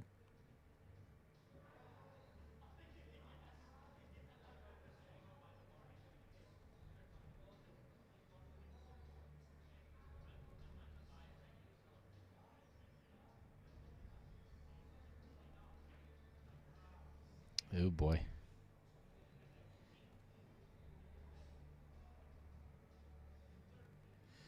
Dan's going to have to come with a good one here again. Came up very short on the shape on the 8 ball, so he has got a nasty cut down in the bottom left.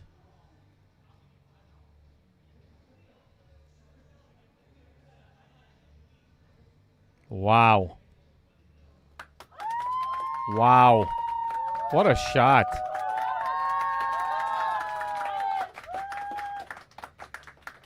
Another clutch 8-ball.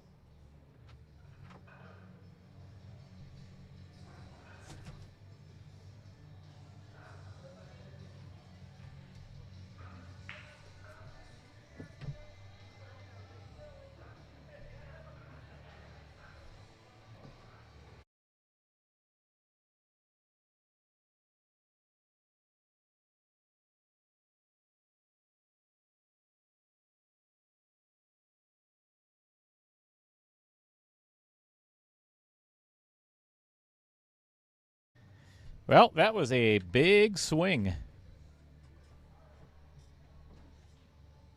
Just like the last game, Phong could have been up 8-3. Instead, Dan makes an incredible shot on the 8-ball to make it 7-4.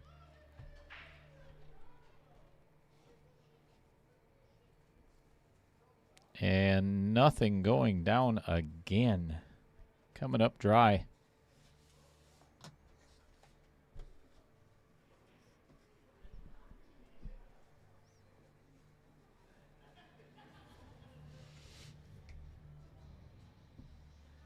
Yep, I agree, Al Holden. That was a great shot.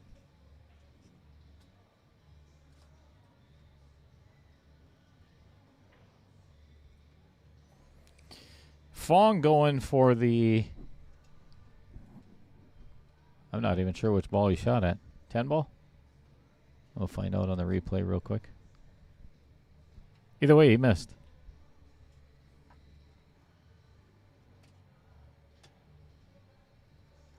Well, folks, get your fingers on the text button for the chat so you can say hello to welcome to the booth, Roger Pregler. Hello. Sparky extraordinaire. Oh, awesome. Our resident electrician, and many more. He's a master of, well, nothing, right? Shredding cheddar. Oh, nice. Nice. Welcome to the booth, the cheese grater. That was a nice shot by Dan on that last one. Yeah, no doubt.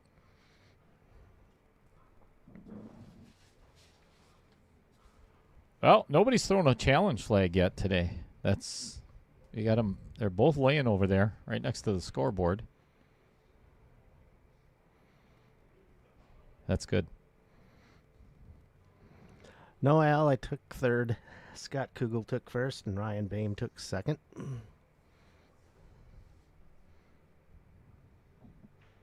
What a guy, huh? Scott Kogel drives all the way down from Eau Claire and then, takes the money and runs. Who won the, or who got drawn for the break pot today? Oh, can't remember. All right. Obviously, nobody won anything. Nope. How much is the break pot up to? Jesse got drawn, dry break. 175 a ball. Nice. Somebody help me out in the chat, if you will. What is the carom room up to now? I heard it's back up to like $7,000 or $8,000 a ball again. Could you imagine walking in, get your name drawn and walking out of there with $30,000? Oh, be happy to make 2 balls. No doubt. One. They got to make one and then one after the break. Oh, yeah.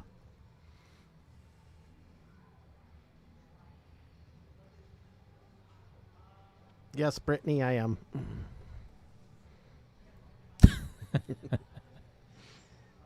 Thank you. All right, good opportunity for Phong to pocket the 12 in the side and drift down to break out his 13. He could play the 10 first if he so chooses and get that ball away from the end of the table, which is what he's doing. It's always nice to have a backup ball, though. Yeah, and that's kind of why I would have left that there. He may end up even pocketing this. So 113 and coming off the 6 ball and going in. So he's got to be careful of that, or not hit it at all. I was going to go for the other side. And and leave yourself with no way to break it up now, because that, when he pockets the 9, the cue ball is going to run right into the 3 ball. And that 14 does not pass the 6, so Phong just shot himself into a spot of trouble here. Played off the 11. Elects to play a safe. The only reason I don't like that shot is now he just tied up another one of his balls. Granted, he tied up 2 of Dan's, but if I was Dan right now, I would play that 3 and give that 8 a nudge. Clear that 2 for him, because that can actually act as a break ball for either the 1 or the 6. Did you find the telestrator yet? Haven't even looked. I've been in concussion protocol. Oh, spicy. Spicy shot by Dan Yenor. Did he leave that? He can hit the 14, but that's about it. So if I'm shooting right now, I'm going to shoot the 3, draw into the 8 ball, break that 2 out of there, and almost guarantee a good angle on the 6 to break out the 1. Not bad. So now if he plays that 6 ball with a lot of inside English, he could run into the back of the 13, kick the 1 out of there, and almost guaranteed a shot on the 2 ball. How'd you get taller than me? What the? Not hard to do. Did my chair fall down? Damn it. I have one of those at home. Just slowly slides down. Oh, man. I had a couple inches to go here. I didn't even... Man, I've been sitting way too low for way too long. Story of my life. A lot easier to see the table now, huh? You know, actually, this is a pretty good view up here. Wow. Highest you've ever been? All right. Moving along. I wonder... I think people could actually see me now. Wait. Yeah, there we are. Wave to the camera. Right up there. Hi, everybody.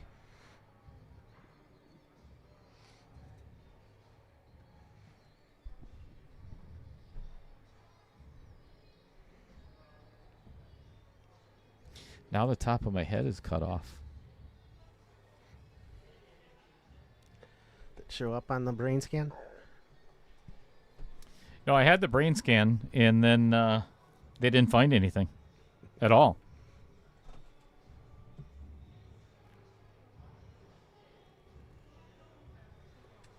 What a beautiful save by Dan Yenor.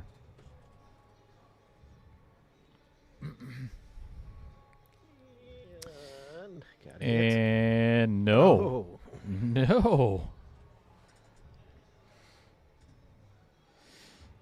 So obviously Dan is going to ball in hand on the 2. Try to break the 113 apart and make sure that 13 clears that pocket. Almost guaranteed a shot on the 4.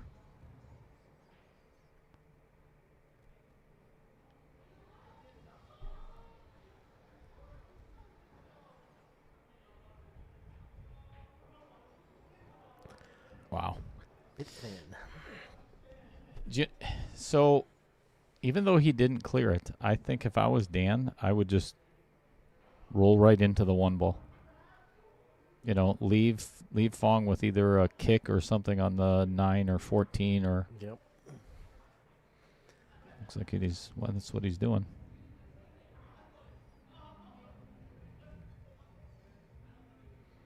This is going to be a long game of 8 ball, folks. We're not going anywhere for a little while. Hey, Taylor, no problem. Good shooting at the open up there.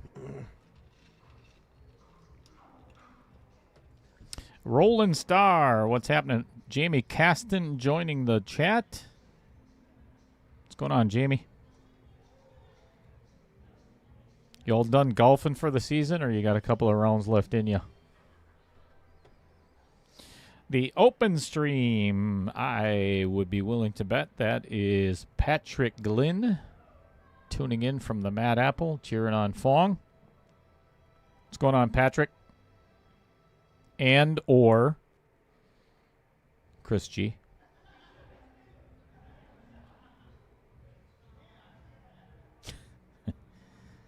Will do, Pete. How's it going, Randy?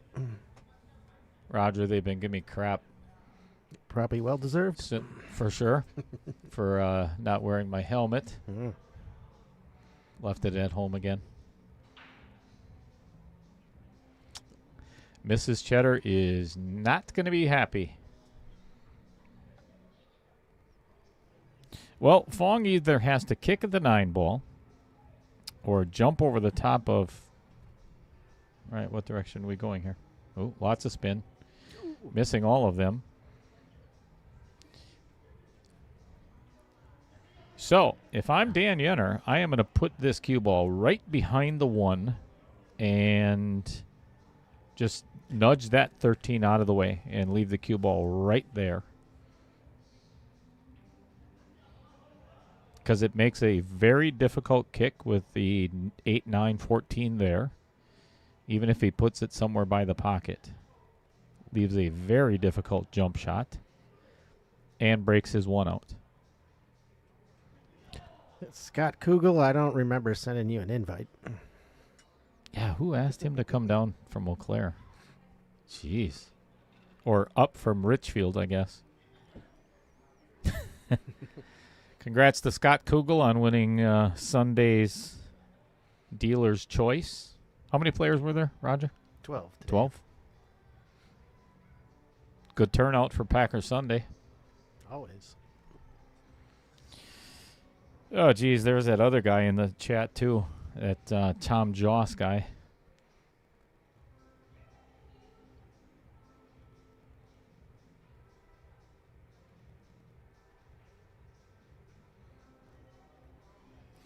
Shout out to Tom Joss and his brand new wife, Tracy. Well, I know they've been together for a while, but they got married in Florida. And then Mrs. Cheddar and I went to the second wedding, if you will. Yeah, this is going to be a long game. Oh, actually not. No, He could pocket the 9 right Yep. now. Yep. And leave the 4 in the middle of a straight or at least a straight in shot at the 13. Play the carom and just pocket the 9.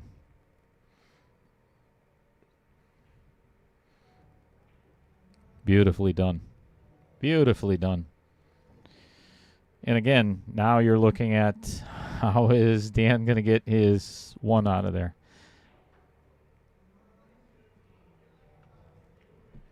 Thinking what I'm thinking.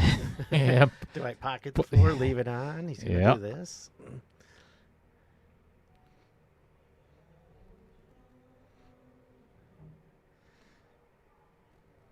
Interesting. So bump it. He's going to leave him a kick shot. See, now I wouldn't do that, though.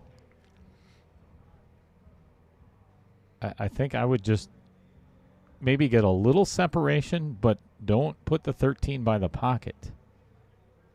Yes, that's a good shot.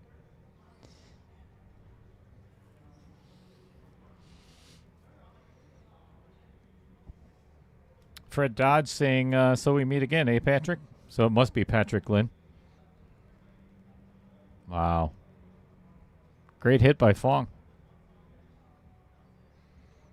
If I'm Dan Yenor, I think I'm going to push the 13 right against the 1 again. I mean, you can go for the hit. I guess that doesn't...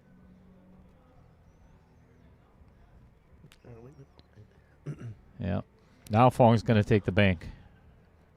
Hey, Fred. Hey, he, Troy. He is not going to take the bank, like I said. I don't know why you even said that, Roger. See, now he can put a lot of separation between the two. Yep. And puts it right by the 8, which makes it even more difficult to hit.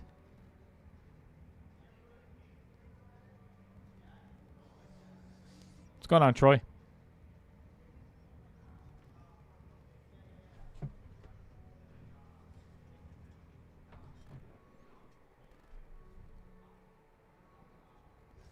Troy taking out Vincent Didio on Friday night, advancing into the semifinals. Guaranteed $1,500 in cash, plus a good chunk of change in the player auction.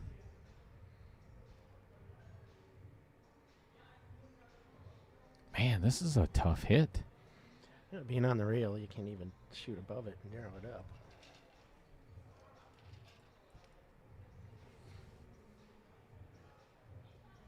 I think he's going for a Z kick, and that's not easy. I don't think he's going to hit it because it's a diamond table and it's always going to bank short. Yep. Put a lot of left-hand English on it and squirted left.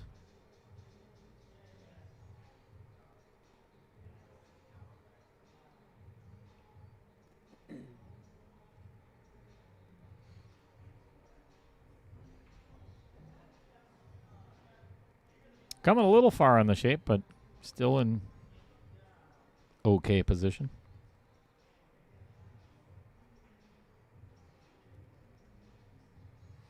Eight to 4.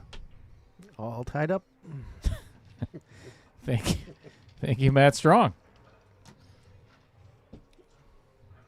Not real happy with that guy today. Took some of my money. Jerk. Shouldn't miss so much. Yeah, that's true. Really didn't have to say that part, Roger, but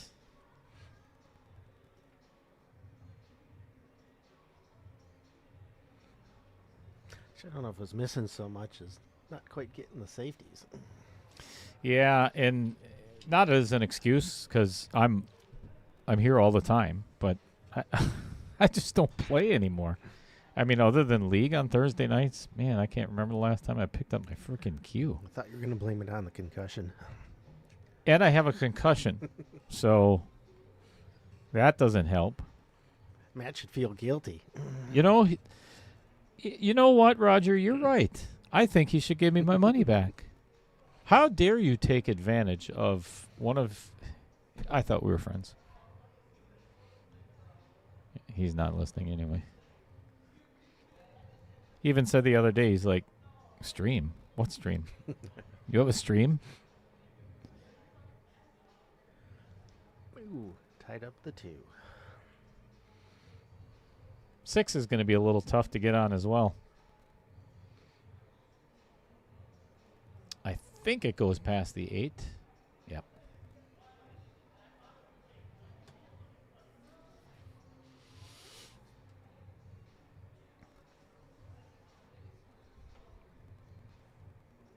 If you haven't already hit that little subscribe button, do me a huge favor and do that. And how many shares do we have? Let's take a look. Well, we only have 38 likes and 120 watching. So smash that like button. Shame, shame, shame.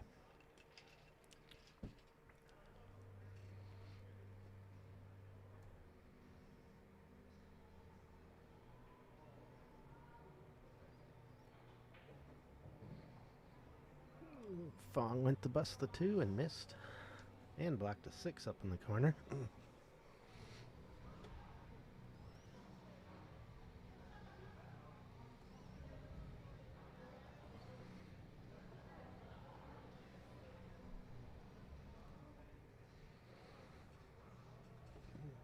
I know I've mentioned it before, but I'd love to keep this stream free for everybody permanently. So the best way that you can help me do that is to share the heck out of it. And that's how I get monetized by YouTube. So far this month, last month, $18.76 is what I made. So I am on the fast track to retirement. I'd say 30 more years of streaming. I think I'll be good to go. Oh, you at least buy one co-commentator lunch with that. Let me guess. It's you. Nah. Gave up eating? Yeah, should. Before you answer Taylor's question, let me see if we play you guys or not.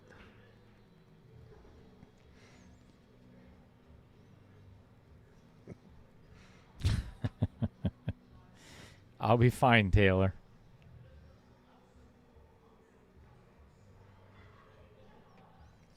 Roger, before you got here, I showed everybody. There, look at the dent in the trailer there. See that? How the gate is? That's where my head hit, right there on the bottom. Yeah, it's only aluminum. Yeah.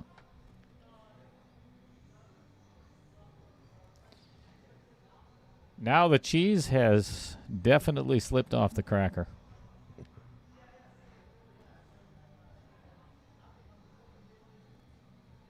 Speaking of Jeff Cole, okay, what are the odds? Seriously, what are the odds? Taylor Collar just said that now all of a sudden Jeff Cole tunes in for, like, I think the first time in Outer Points Productions history. He probably just got out of bed. Yeah, he is retired.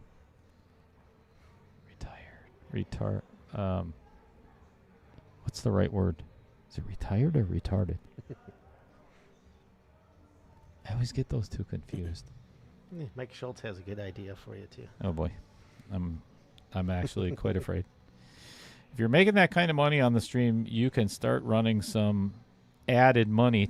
Yeah, bite me, Mike. Well, Dan Yenor was shafted again on trying to get that ball out of there, but he has got a cut on the 9 in the side and can run right into the 13 and 2 and try it again. So here we go. Attempt number 2. And successful. No shot on the 13, but successful. I'm with you, Taylor, on that one. What the hell? Hi, Mike. All right, put Taylor Collar in timeout for a little while. We don't need to listen to his crap.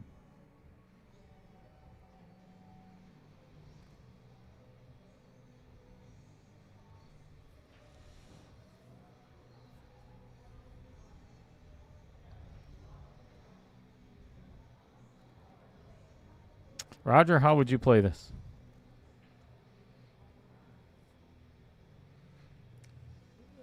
It doesn't go on the side, right? I can't tell from my angle. I don't think so.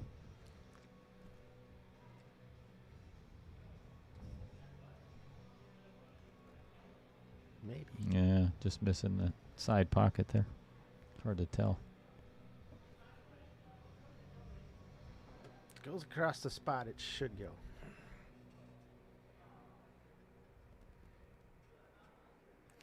The thing is, even if he makes that, he's going to leave himself pretty tough shot on the 10. Down on the end rail.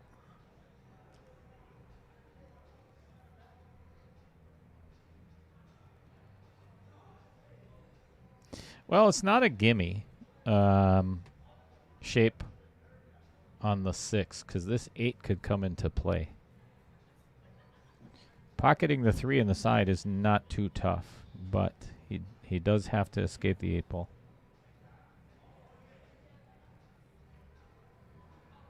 Yeah, hit it good. Ooh, oh, uh-oh. Uh-oh.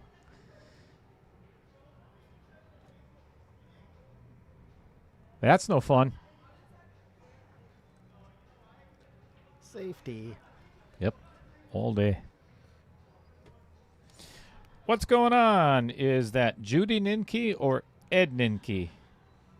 How the heck are you? You're welcome. Should probably read the whole thing. Oh, both me and... Hi, Judy and Ed. Sorry. Yeah, same old crappy stream. Well, we'll find out if he left him a shot, because it looks pretty close.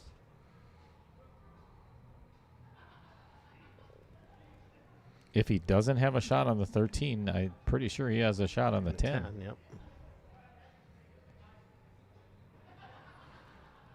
Mr. Avenue Auto says a one-pocket shot.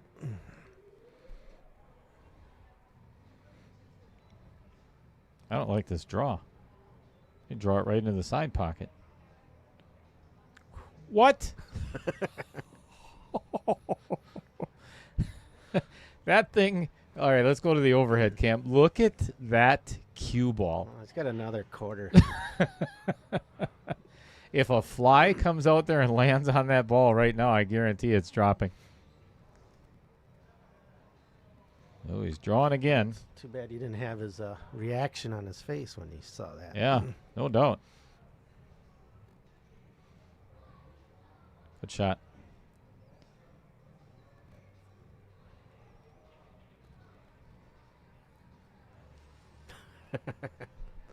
All right, Fred. All right, he has got to watch out for... I'll just leave it there. Good shot. Good out. Inching closer. Only a 3-game spread. So did you take a poll for scores earlier? Yes.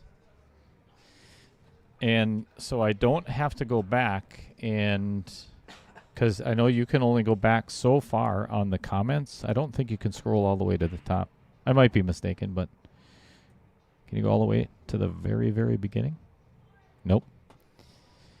So I had to screenshot every all the way down, and I think we have about 30 guesses. So as long as Vincent Schrader doesn't win, I don't care.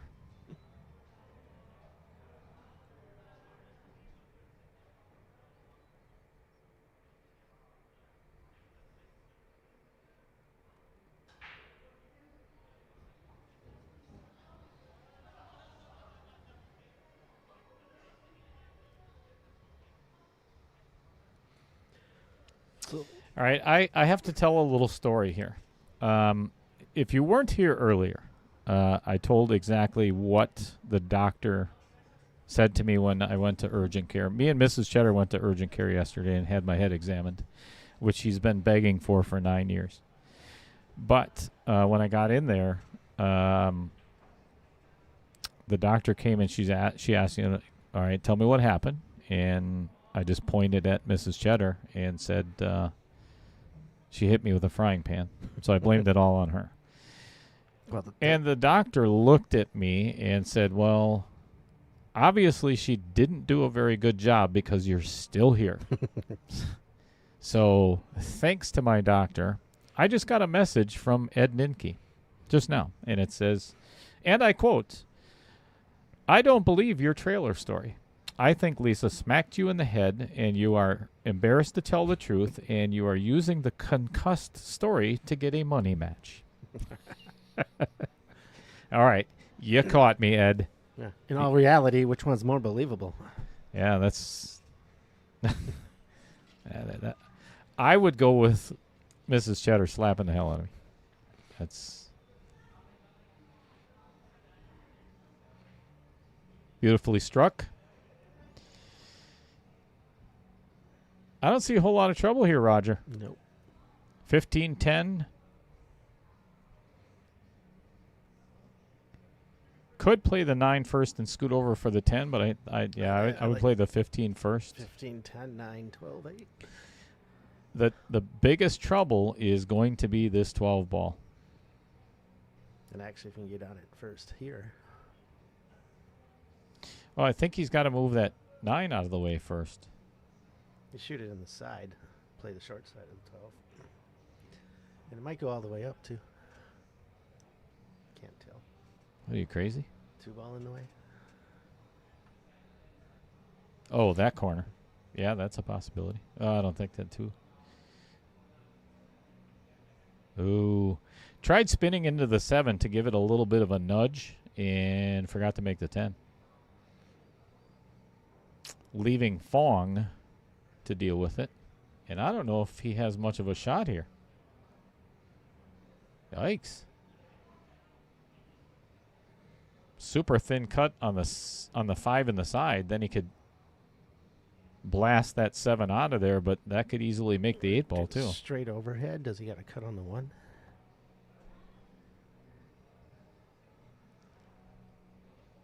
He's taking. What is he? He's banking the 6. What? Safe. Oh, please. played safe. Oh my. Got a And nice little bump. and very nice little nudge. I think he was safe anyway, though. I was thinking maybe you could have shot the 5 off the 1 too. Oh, true story.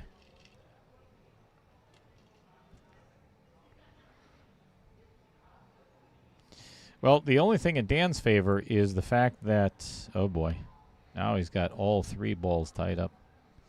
Phong can't pocket the 3 anywhere, I don't believe. Maybe it goes all the way down. It'll go down, I think. It does.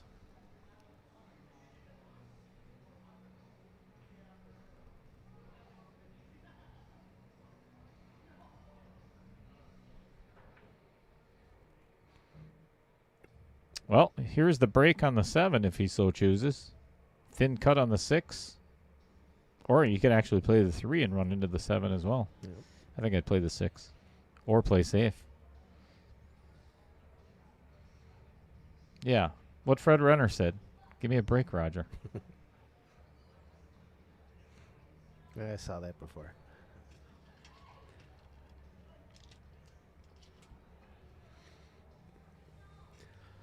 So when you put that ropes up before, I actually sent Dan Yenor a message and asked him if he had some boxing gloves and see if he could come in as Rocky Balboa. But didn't have enough time. Got boxing gloves right in the display case over here. Do we? Yeah, for 4.0. Those are Lyle Gables and Nick Gustins.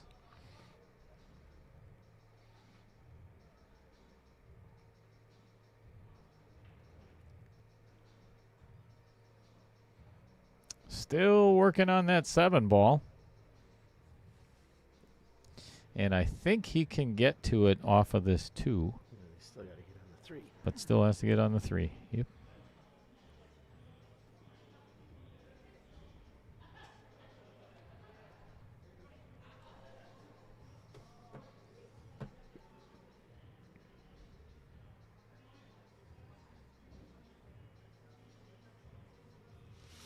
I think he's got just the right angle to squeeze it over there right between the 3 and the 8. Mm-hmm.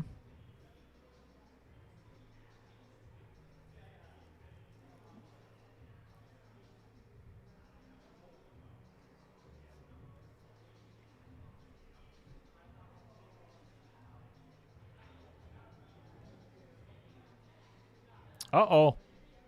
I don't know if I'd have played it on that side. I don't think he was planning on that.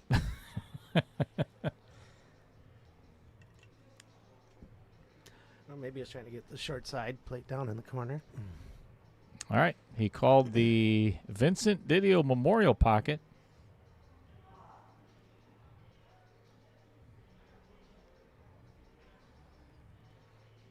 And came up quite a bit cheddar, but has left Dan with a very easy safe.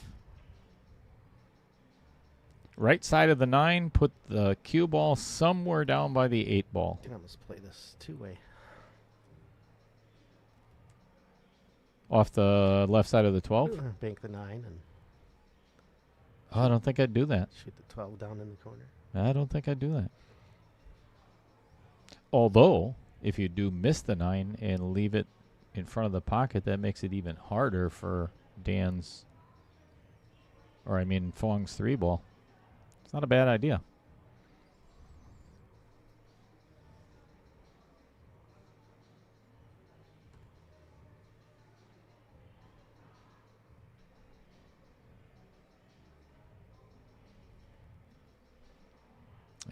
Yeah, I like that shot.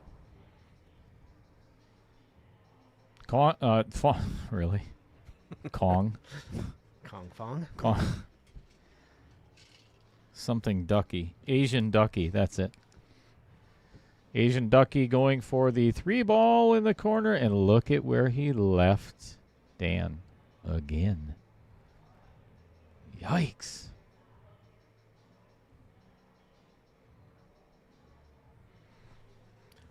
Raise it and leave it.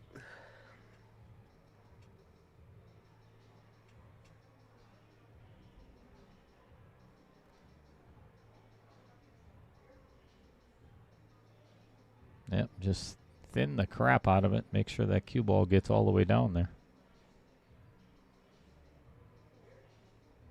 Uh-oh. A little too thin.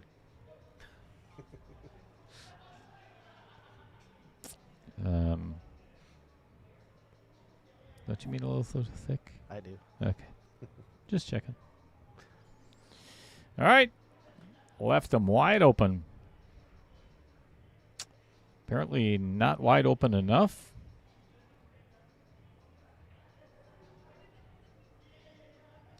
Well, if Dan wants to win this game, well, I mean, he could play a safe here. Actually just hit the 9 and just stop it right there. I would much rather have ball in hand on this than cut the 12 on the side and miss it. I mean, it's not a hard shot, but where's the 10 going to go? I mean, it should clear the 3. Once you hit it hard enough. I mean, he's going to have a shot at the 9. So just pocket the 12. See, that's exactly what I'm talking about.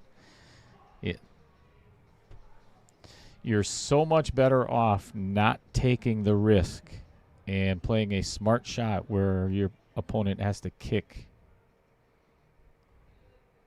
Yeah, I haven't learned that lesson yet after how many years? Same. I can commentate on it, but if I was out at the table, I would have probably shot the 12.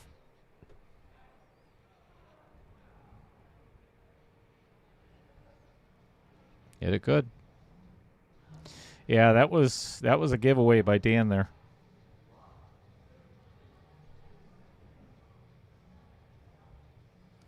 Should be 8-6, but it's 9-5. You got the Dolly Parton going on here. Don't date yourself. If I was dating myself, I wouldn't have any reason to be with Lisa, wouldn't I? Sorry, Lisa. I love you.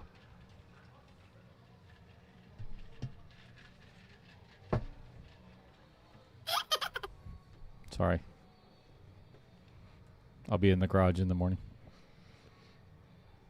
Mean you moved out?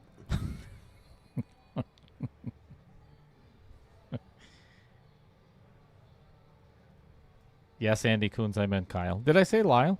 Yes. I didn't say Lyle, Abel, did I? You said Lyle. It's just because I love Lyle so much.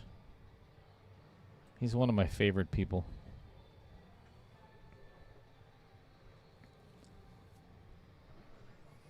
Well, now Dan's got to battle back a 4-game deficit again.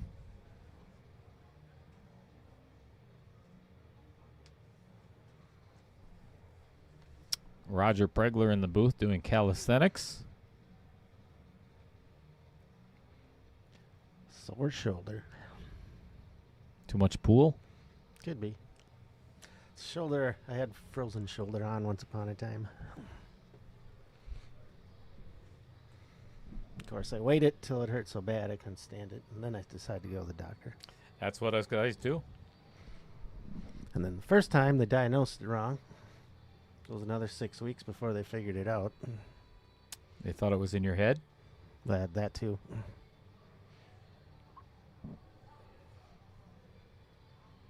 It's amazing what happens when they give you the right exercises. Right.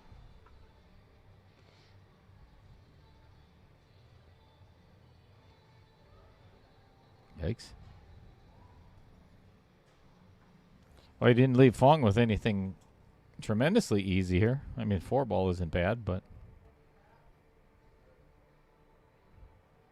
I don't think he can get at that 15-ball.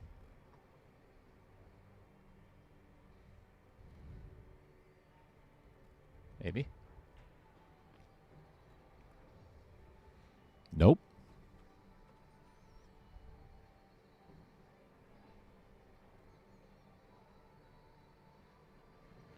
You tell him, Scott. 48 likes, 117 viewers. That's like 46%. That's not that horrible. It's almost half.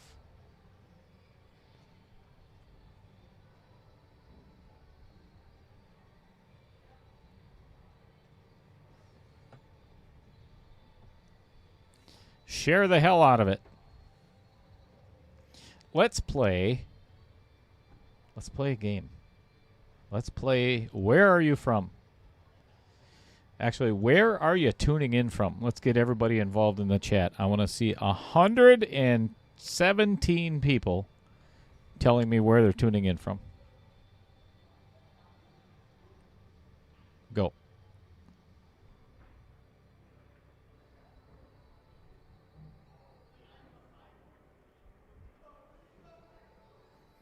All right. Dan's got a perfect shot on the 12 ball. And then can either play the 10-15 combo or try to draw back and get the 14 straight. Could play the 14 first, but I think I'd like to get rid of that 12 ball right now. Yep, I agree. Man, we need pest control in here. Maybe we could get rid of Al Holden. I mean, all the flies. Again, that was Roger Pregler. I thought they were here because Al was here Friday night. Again, that was Roger Pregler. All right, here we go. Holy cow. Everybody tuning in. Fantastic. Awesome. Brad Verhagen from Appleton. Scott Krieger from Phillips, Wisconsin. Way up north. Amy Cools, of course, from Reedsburg. Dennis Clark tuning in from Fond du Lac. Vincent Schrader from Madison. Fred Renner from Adams, Wisconsin. Craig Baer from Waukesha. Mark Bell up in the cabin in Townsend. That's such a pretty area. Bill Sorensen's up in Green Bay. Again, I'm on the hill.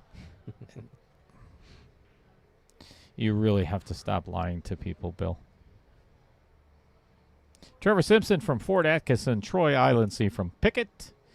John Williquette from Peshtigo.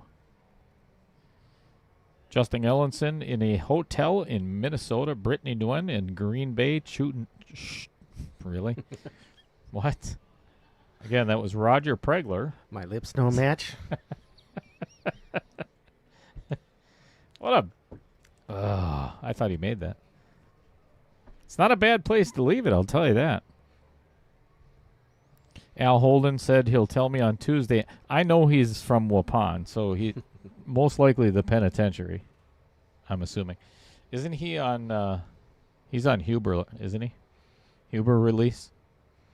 Probably. Taylor Collar from A-Town, Appleton. Pete Bester from Center Valley. Ba Mady. What's going on, Ba? Haven't seen that name in a little while. Tuning in from Gresham. Roland Starr from Carter. Angel Reyes from Tennessee. Angel, what part of Tennessee? I lived in Nashville for quite some time. Randy Parlick from Anago. Jeremy Gold, Darlington, Wisconsin, in God's country.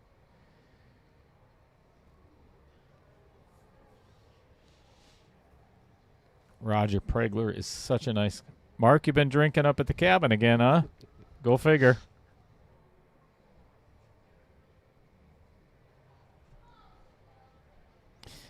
Did Al try to say quiet? I'm pretty sure he tried to. Good effort, Al. Doesn't have autocorrect on. No. Even though it's only 2 letters, I'll bet you if it wasn't his screen name, he'd probably spell that wrong, too. Murfreesboro.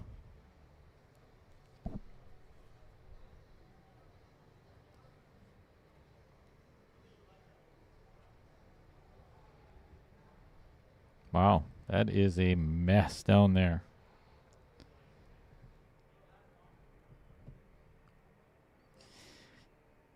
Angel, for the life of me, I can't. I think it was Eagle. Yes. Eagle Construction. I actually worked in Murfreesboro, or I was actually the job site manager for Eagle Construction in Murfreesboro. My sister and brother-in-law lived there until they lost their life, and I'm sure if you have been down there for 6 years, you know the story.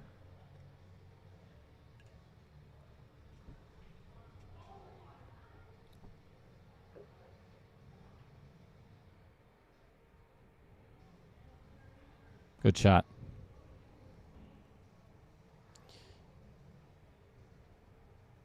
Well, if this 14 slides by that 8 ball, that's the out for Dan.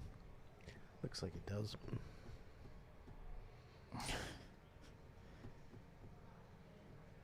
Jeff Cole tuning in from Command Central. Did you see that? Nice little nudge. Ooh.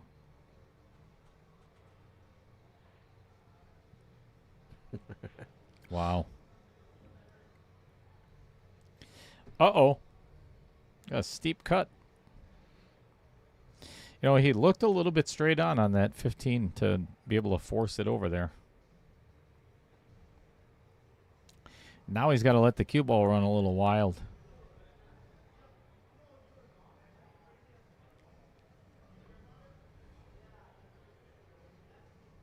Good speed. If this has enough speed, this is a really good shot. That's not bad. I would take that.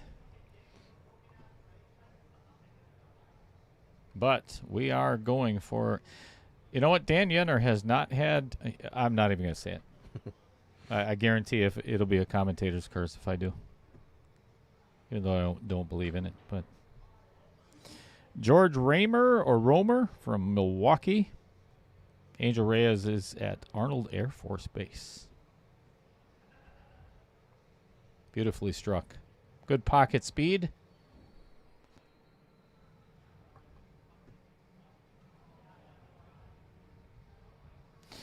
All right, folks, we are going to take a timeout, player timeout. Phong has requested one, so what we're going to do is the second player spotlight. Little Cheddar is going to run off to the little boys' room. Sit back and relax and listen to the player spotlight of Dan Yenor. All right, welcome back, everybody. This is Little Cheddar, and we're in the middle of the Dan Yenor Phong Nguyen match. I don't know, somewhere around game 13, 15, whatever. We're going to do a player spotlight of Mr. Dan Yenor himself. Welcome to the booth again. Thank you. How do you feel like you're playing? Honestly, I feel like the KO challenges kind of took me almost to another level. I feel, I don't know, more focused. Kind of look forward to it every week, every 2 weeks, whatever we're at now. But no, been enjoying myself. Feel like I'm playing all right. Obviously, there's things I can improve on. I go back and watch your terrible commentary and Yeah, no doubt. try to work on some of my shots, but Yeah. all in all, pretty good. Taking our advice from the booth is not a really good idea. Yeah, I usually don't. I put it on mute and then I Yeah. just watch the shots. Just like the rest of our viewers. Yeah, Very cool. that's better. And they're probably not listening to us right now, which is Probably not. all right. So tell us a little about Dan Yenor. Let's put this up there. You can actually read it yourself then. Yeah, look at that. Yeah, I mean, I guess a lot of that says it. Favorite game? I mean, I picked 10 ball, but I think you and I have talked before, kind of off stream and everything. Really, I was just an 8 ball player mainly coming into this. But with this and the spin of the wheel and luck of the draw, it's kind of made me have to like 9 ball and 10 ball, which isn't a bad thing. I'm actually enjoying it. It's making me focus, making me grow as a player. Yeah, I think it's been good. So many players have said that too. You know, their favorite game is 8-ball, and then they come in and because I always ask everybody right before the spin of the wheel, what do you want to play? You know, and they always obviously say their favorite game, and it never ends up on their favorite game. You asked me that before. I know we talked on the phone before one of mine, and you asked what I was hoping for, and I think I told you I really didn't care because if I'm hoping for one and I get another, it's in my head the wrong way, and it's really not going to help me. And that has happened to a couple of players where they flat out said, I hate 9-ball, and then they got 9-ball. Yep. You're already down And a couple you're of done. games Yeah, then. you're already down. So you've been playing for 20 years, 38. You live in Slinger, Wisconsin. Yes, sir. Play with a Jacoby. And tell us about who's the food dude. The food dude, Mr. Anthony Sadlon. That stuff is. yeah. I think I've added about 10 or 20 pounds just from his stuff. I'm hoping he gives me some, I don't know, weight loss gift certificates or something here in the future. Jenny Craig workout. Yeah, Sure. if they're still around, I don't know. But yeah, if you haven't checked him out, go check him out. I'll tell you, Facebook his pulled pork is just second to none. Just Oh, freaking unbelievable. Lately, we've been we'll go find him wherever he is, and we'll actually do the mac and cheese and the brisket together. Just put it in a bowl. Oh, So good. delicious. But yeah, go find him on Facebook, and he'll post where he's at. It's definitely worth the drive from wherever you are. So round 1, you played Mike Bonnell. Round 2, you played Todd Schmidt. And your last round to get to the quarterfinals, you played Jay Slonsky. Is there a most memorable moment out of any of those 3 matches that you can pinpoint that we can talk about on that air? we can talk. Oh, well. I know what you're thinking. Yeah, really, it was probably that last match, and I mean that was a grind. I don't think I've ever played that long of a match before. I don't think I've ever commentated on that long of a Yeah, match I'm before. glad I could be a part of that. But yeah, I think just the last game or two and the grind and the mental capacity just to keep on going through it and to finish that off at the end, I think was pretty big. So being a 549 Fargo, what does it mean to you personally to have gotten to the quarterfinals in the Knockout Challenge? The numbers really don't mean much to me, Okay. to be honest with you. They used to. It really used to get in my head. It's a few years ago. I'd really look at the numbers and be like, oh, this guy's so much better than me. But really, I'm playing the table. Table doesn't really have a number to it, so I figure if I can play my safes well, I can execute my shots well, I can beat anybody in this field, I feel like. You know, excuse me, that's the best attitude. We've talked about it in the booth repeatedly. You know, you're never playing your opponent anyway, ever. Mm-hmm. You know, so when you come in with that kind of attitude that, you know, the table is just, it's not really your enemy. You know, the table is your best friend. And Yep. as long as you can overcome, you know, chatter or whatever else that's going on, which is why we set up, you know, there won't be the so much of that. boxing ring out there. It's pretty nice. All right, so who would you say that is, when it comes to pool itself, would be your biggest influence that got you to the level you are? I mean, when I first started, my mom and stepdad owned a bar back in the day, and I mean, before I was even legal age, I was in there just hitting them around. Wouldn't say I was any good or anything. Then my dad and I would start shooting a lot more, and he'd come to tournaments and watch and everything. And then I took some lessons from Rico Torres, just because he lived in Dousman, kind of where my dad was, and he was able to talk to him. And I spent, I don't know, countless days with him just working on pre-shot routine and stroke and everything. And gotta give him a lot of credit to kind of where I am today. Sure. So is there anything that he told you, or is there anything that you remember that you use in preparation for a match like tonight? I don't know. I mean, a lot of it we talked about was the mental game as well. You get in your own head, you might as well pretty much go home right away, which is used to be how I was too. I used to get really mad at my shots not making one, and it would take me out before I even had a chance back at the table. I never had that problem. No, never? Oh, that's weird. Yeah, for like 25 years. Yeah. No, I was that way for the longest time too, and once I kind of was able to overcome that, and you let the shot go, you move to the next, and Yeah, you look at all the professionals. Brian and I were down at Derby. And they miss a shot. They just go sit down. There's no emotion. look on their Yeah, face. There's nothing. absolutely nothing. Otherwise, you bring that to the table the next time you get up there again. So, Yep. outside of pool, you've been with Bobby Joe Durst for how many years now? We're going on 4. 4. 4 years, yeah. So, outside of family or anything like that, what do you have as hobbies? Outside of our business, I do a lot with Slinger Speedway. Been on their safety team for probably 12 years, so I guess a lot into the racing scene when it's that time of the year. But I guess not too much other than that. A lot of family stuff. But What business is it that you guys own?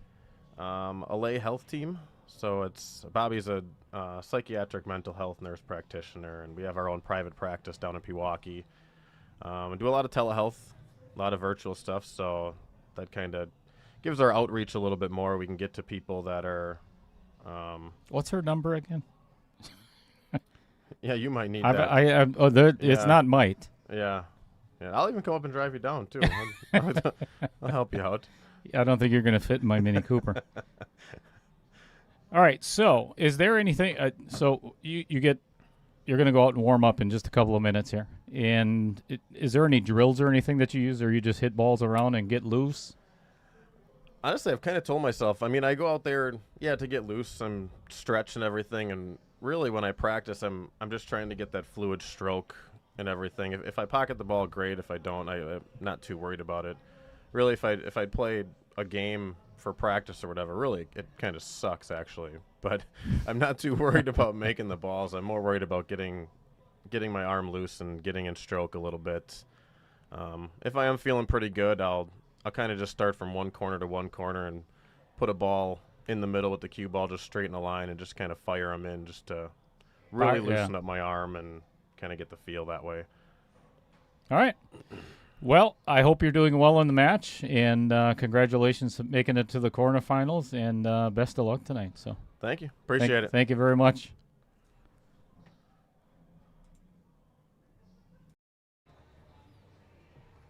All right, welcome back, everybody. This is Dale Little Cheddar Lorenz, and that gentleman right over there is Mr. Roger Pregler. You scare the shit out of me, you know that? All right, we're all tied up at 9-6 Accidental backhand. in favor of Phong Nguyen. The Asian Ducky. And that is courtesy of his mother-in-law, not me. It's good to know. I can use that on league night. Sweet. Do it. I dare you. Walk into Matt Apple and be, hey, what's up, Asian Ducky? All right. Dan Yenor not breaking dry this time. Shock. I don't think he's even going to know what to do. This is his first wet break. Is it called a wet break? Or is it? That just doesn't seem. Doesn't sound right. No, it doesn't sound good at all. Anthony Sadlin, I'm assuming you enjoyed the shout out from Dan Yenor, the food dude himself. I'll tell you what, everybody, you need to. Anthony, do you have a website or anything or itinerary of where you're going to be next? Let everybody know in the chat. Here's why. If you have never tried Anthony Sadlin's, you need to try his brisket with mac and cheese. It is just phenomenal. Or his pulled pork, or you name it. Anything Anthony Sadlin makes is just absolutely delicious. So follow him around. Oh. Is it a blessing that it fell, or a curse? I think he can see the 14, right? Yeah, looks like it. Well, let's get on in there nice and tight.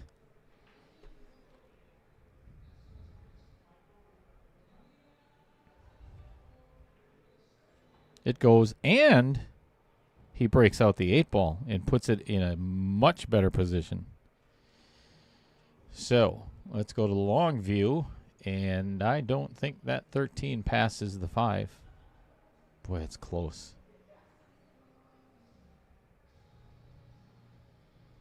So how would you play this, Roger? 10, 13, 15, or...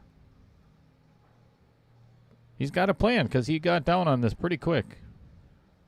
Assuming it How's didn't go that? by the 5. How's that for shape? Unfortunately, he's going to the wrong side of the 15.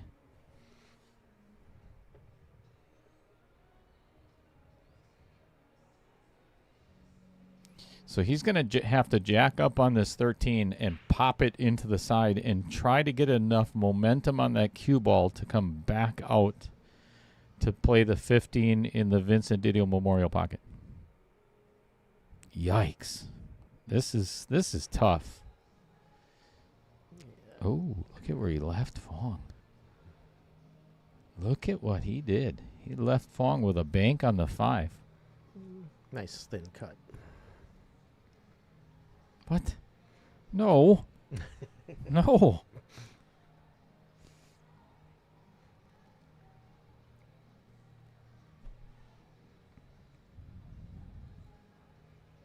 Yeah, see? Play the cut. I was looking right at it. All right. So probably the 3 ball. I think it passes the 7 pretty easily. Maybe not. Or he's got to play the 6 past the 7. Or play the 2-7 combo. Or cut the 1 in. Keep it simple.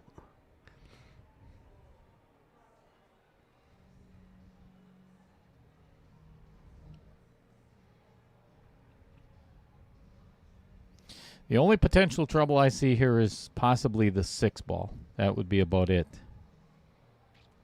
Probably play the 1 next. Or, yeah, play the 1 next. Get back up table for the 2. He could play the 2 right now. It looks like he's going to. I don't think I'd play that. Just because of the distance?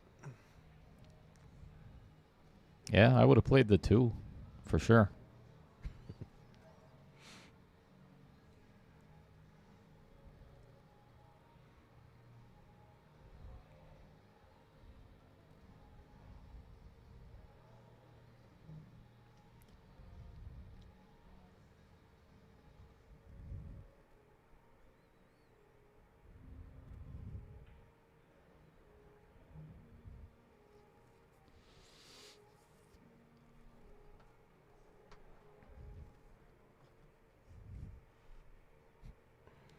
Well, this is the point of the match where Dan Yenor cannot afford to be trading games. Down 10-6.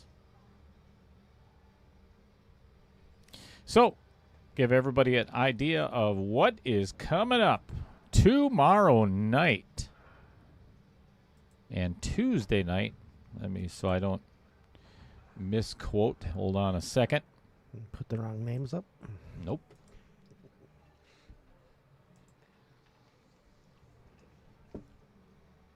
Aha. Derek Tauschik and Mike Schultz tomorrow, I believe, at 7 o'clock. Yes, 7 o'clock. Tune in for that match. That's going to be a burner. And then the final quarterfinals match is Al Holden and Logan Heisel at 6 o'clock on Tuesday night. So we have got some really good matches coming up. Going to be a fun way to start next week.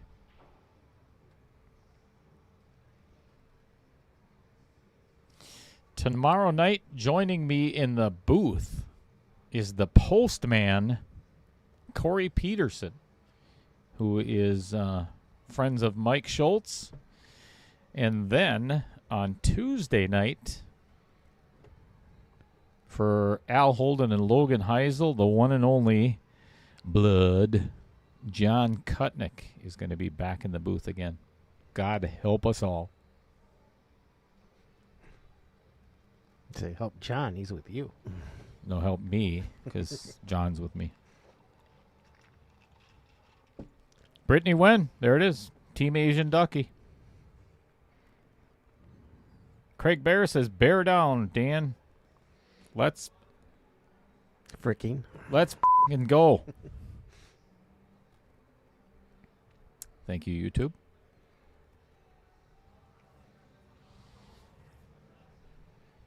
There goes another 87 cents.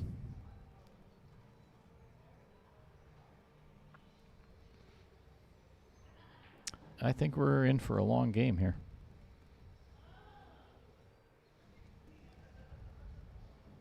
It's a good save.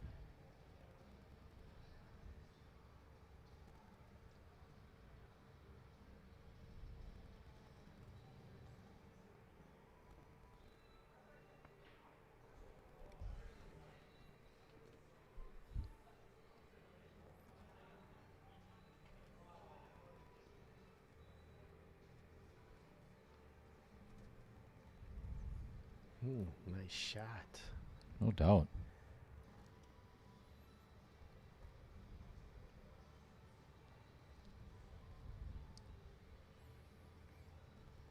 Yeah, I was going to say all Dan has to do is, excuse me, push that one down there a little bit. Did leave Phong with the 6 in the corner, but it's going to have to manufacture something to get on that 3 ball. So speaking of Logan, I believe he won the middle 8 ball at Appleton this weekend. And the upper. Wow. Oh, my gosh. I would think he What? can see the 4, can he? Is it froze? Man, that looks awful close. I would think he's got to see the 4. Nope. He's kicking at it. Called safe.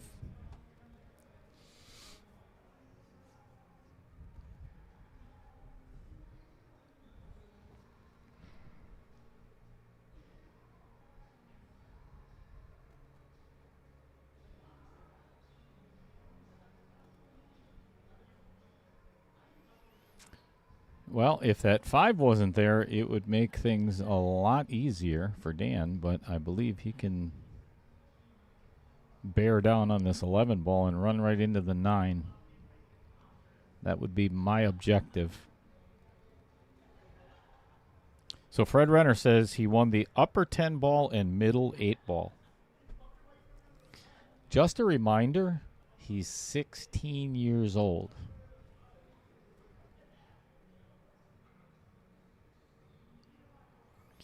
And in the quarterfinals. Playing here on Tuesday.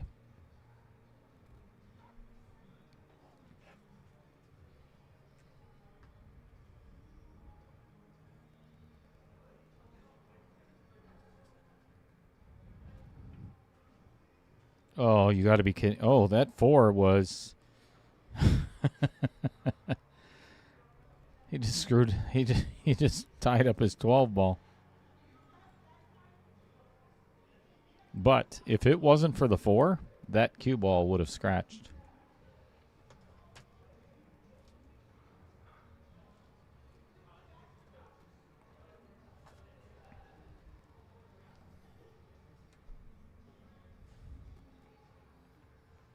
Again, if you're just joining us, here's the new Varsity Club boxing ring.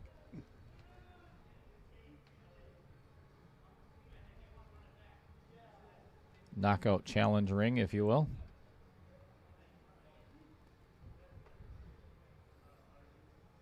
I'm going to mess with Fred Renner a little bit. All right, watch this. There you go, Fred. I'm going to leave it right there just for Fred Renner. Then again, he might have... Oh, it's way past Fred's bedtime.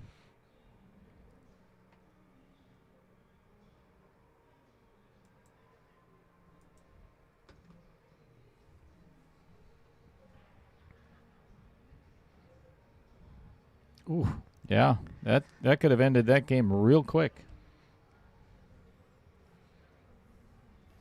And he didn't leave him anything. No. Very thin, nasty cut on the 12 ball, but that's not going to get him anywhere. Bank the 14 into the 9-10 combo and break up the 13. Yep, you're out. Done.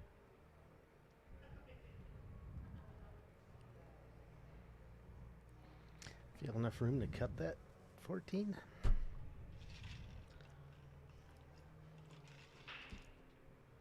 I don't think so. Ooh, it is a small window. That is a small, small window. Oh, this is not a bad shot. I kind of like this. Kind of killing two birds with one stone. And if he can play to get shape on that 12 ball, as long as that 13 clears from the 1, this may be an out. Calling the 14. Big pocket with that. Nice shot. Oh, gonna hang. Fred says, "You're killing me, Smalls." You're welcome, Fred.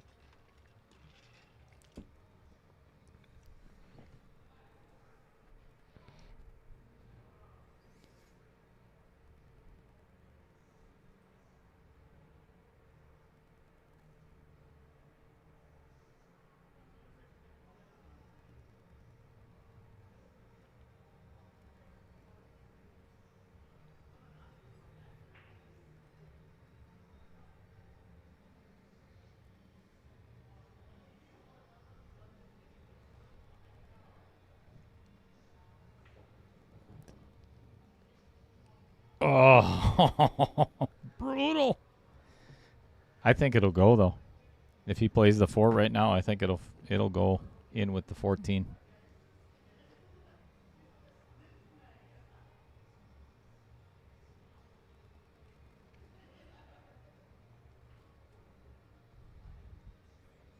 And I was wrong.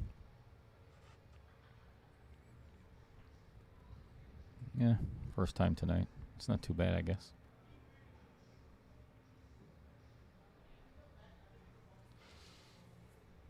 Yeah, Scott, that's not a bad idea to have them sit in the chairs in the corner. But there's no cue rests in each corner. You could extend it out that way.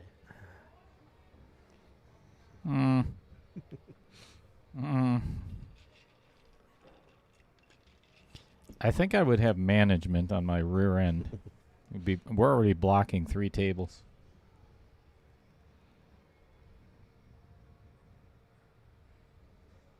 Uh-oh. Uh-oh. All right, he's got a shot. Kinda. Well, I need to update the score on the screen. Thank you, Chris Green.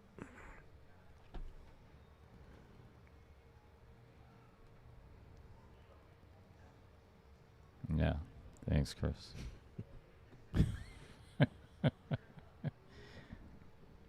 Love you, buddy.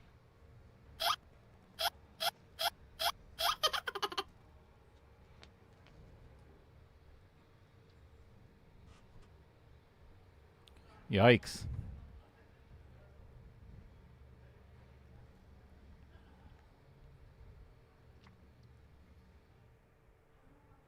Man, I'm not sure how I'd play this. You tackle this shot? Thing is, where do you play safe?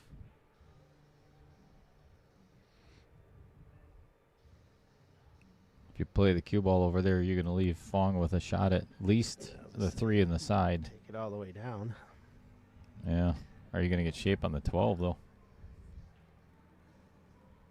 Tough position. Jack up and do that again.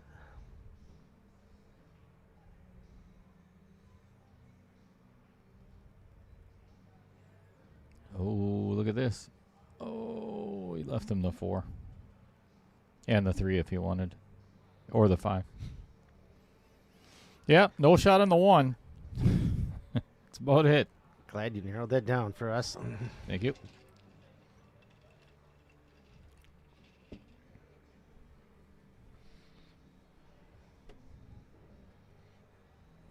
Five, 4, 1, 8.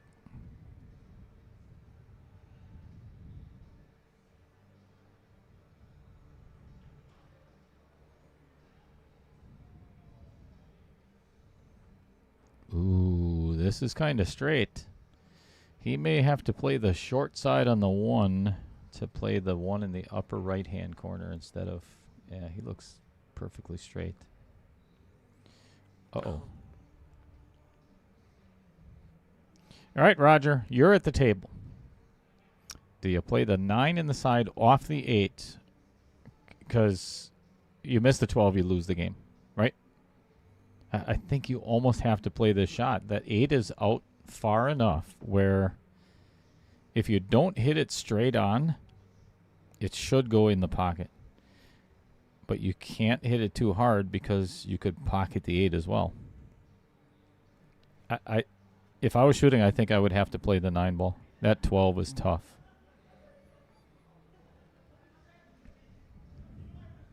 This shot's tough too. Yes, it is. Yeah. That's why I said if you hit it straight on, I mean, just dead right in the face, that's tough. Like I myself would have probably played the 12. Then take the hard shot on the 9. Yep.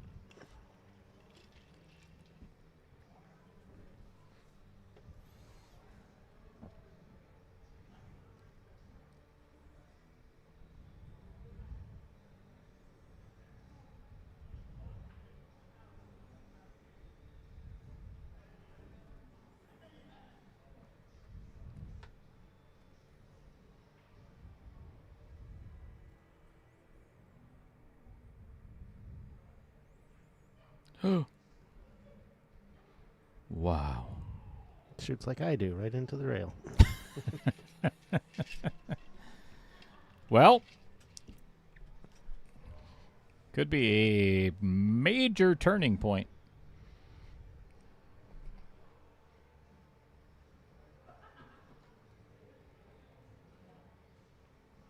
Stop shot on the 9. Maybe pull it back about an inch or 1 ball. Yeah, those flies don't run into it. Man, they are annoying here.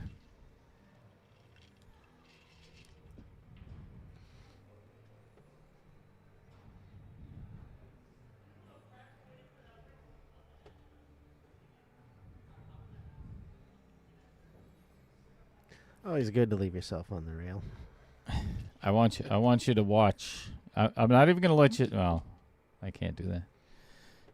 I really got to work on that split screen. You know what? I'm going to add one right now.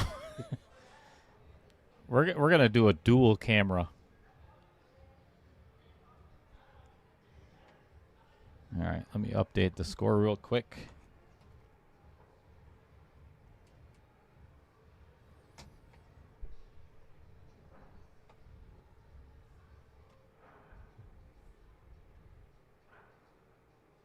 That's right.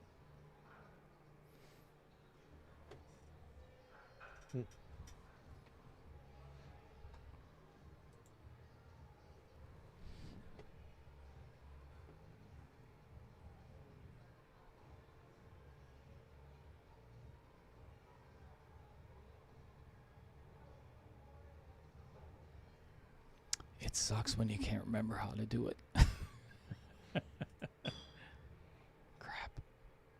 Well, that you can blame on getting hit on the head. True.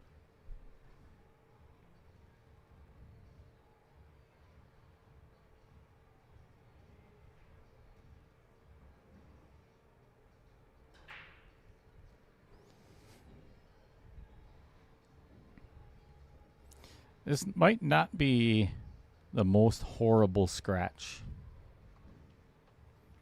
Because there is, let's go to the overhead cam. There is a cluster. On messes. Yeah. UGLY. Oh, that's not it. End stream. Oh, no, that's not it.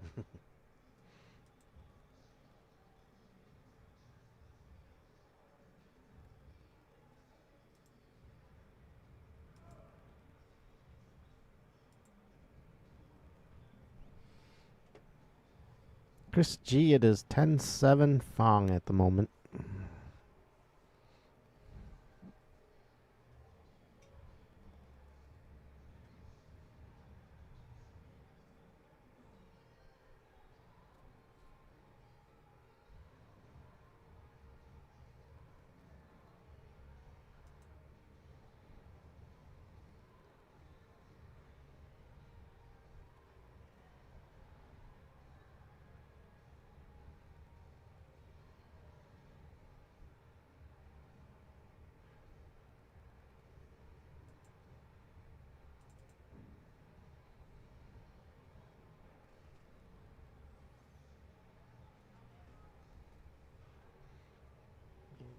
3 out of here, or you pick the 5 out of here?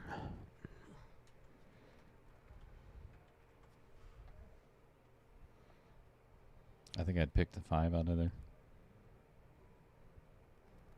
Yeah.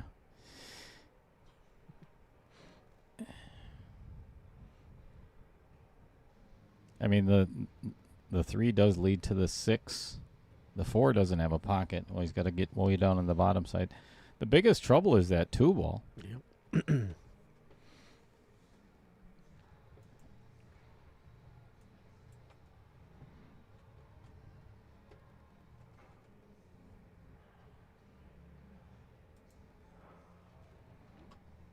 Post up, maybe use voice.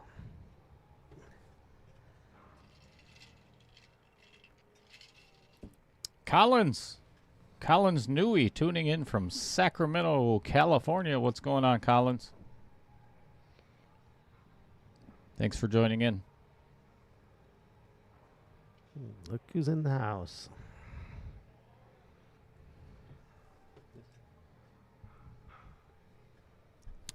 Ray South Strip Skinador coming in to check things out, cheering on Phong, I'm assuming.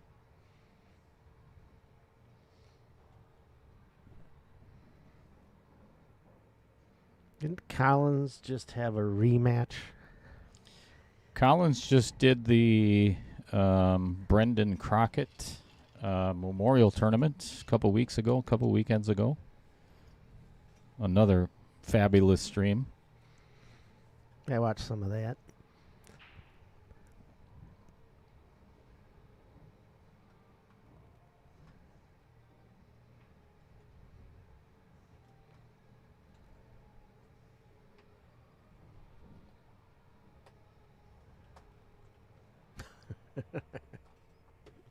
I'm afraid to look. Is it Chris No. G? No, Ray.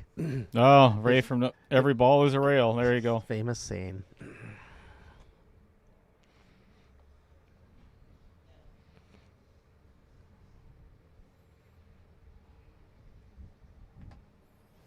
Shout out, folks, real quick. If you've never been over to Post Up, Collins Newey stream out in Sacramento, California, go check it out. He's got some of the best content in the industry and has, I mean, their house pro is Oscar Dominguez. And, yeah, I mean, what a great place. I'd love to get out there.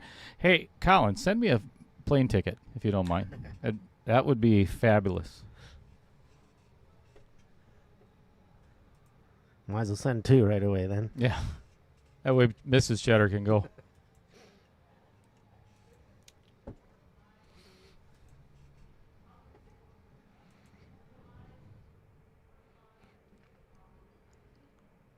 Let's try something new, shall we?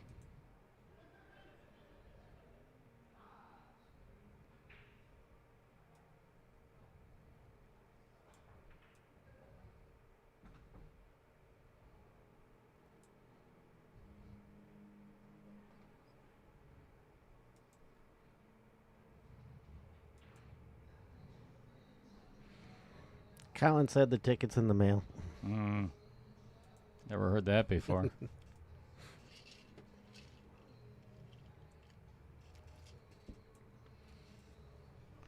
Appreciate what you do, man. Pioneer in the stream.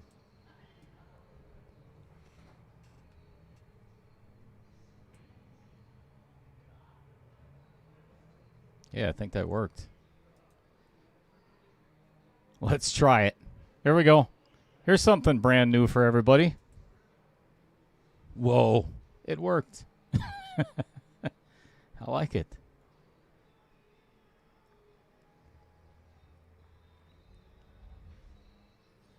That way we can keep our eye on Phong and Bobby Joe not falling asleep over there.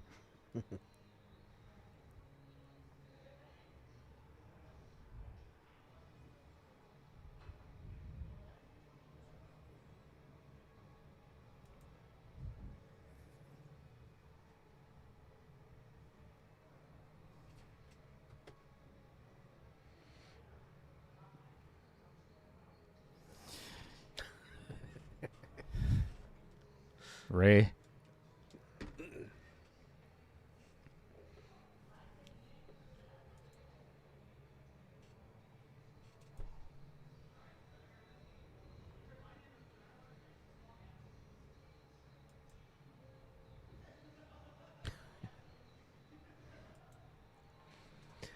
Amy Cool said, just like my pictures are in the mail.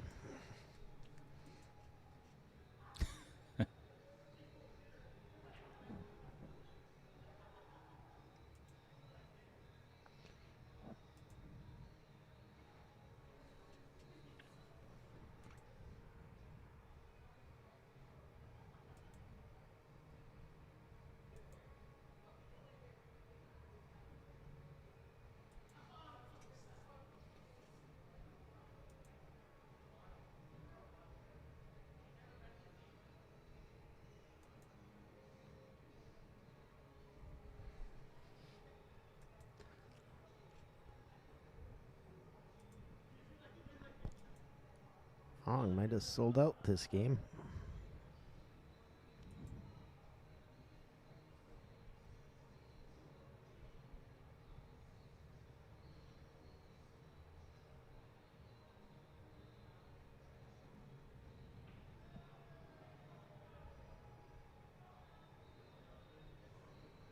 And elected just to duck.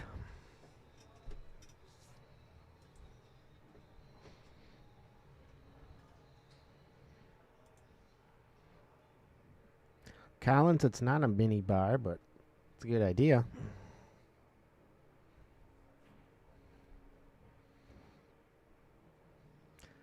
Look at that shot Phong pulled off. Dan giving him props for it, too.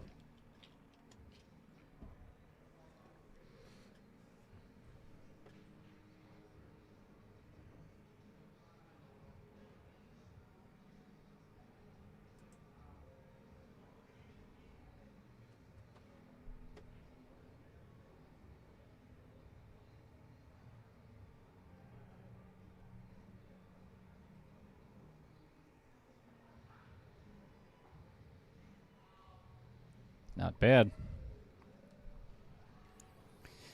I think if Phong can put a ton of left-hand English on this 5-ball, he might be able to get into that 4 and develop a shot.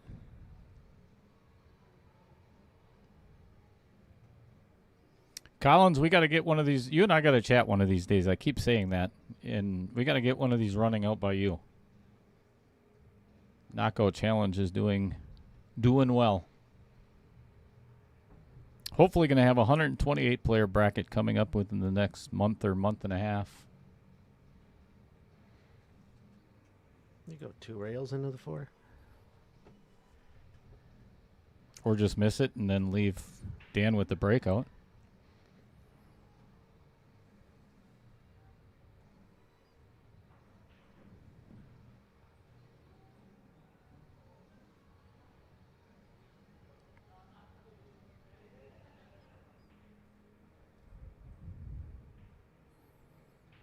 Success.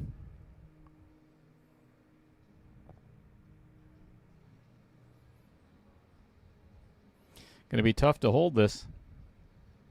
He's going to have to take what the table gives him here. A lot of right-hand spin. Kind of throw it in the pocket. Take the tough cut on the 13.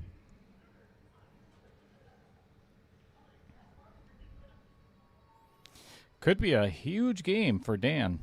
Get within 2 again.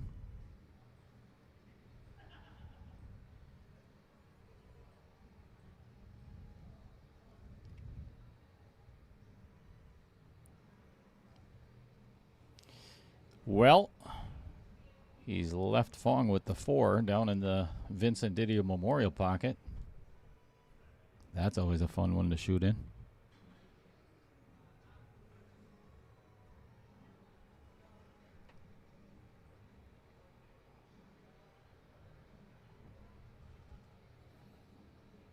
Hit it clean.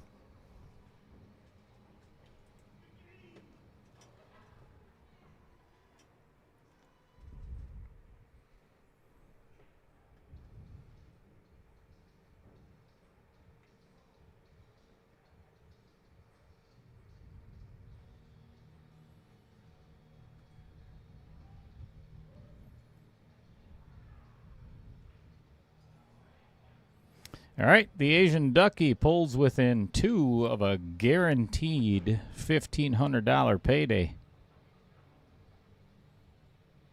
and a seat in the semifinals.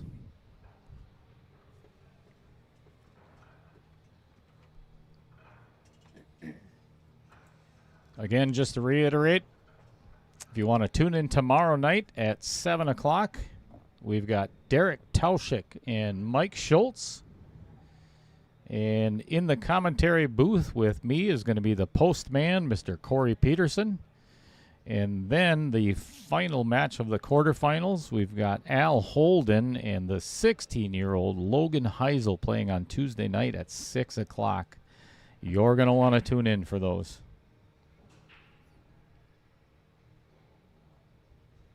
Good break.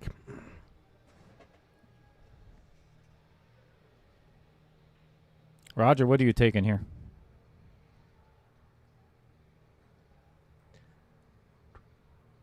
Where's the piece? I don't like the 14. That's what I'm thinking.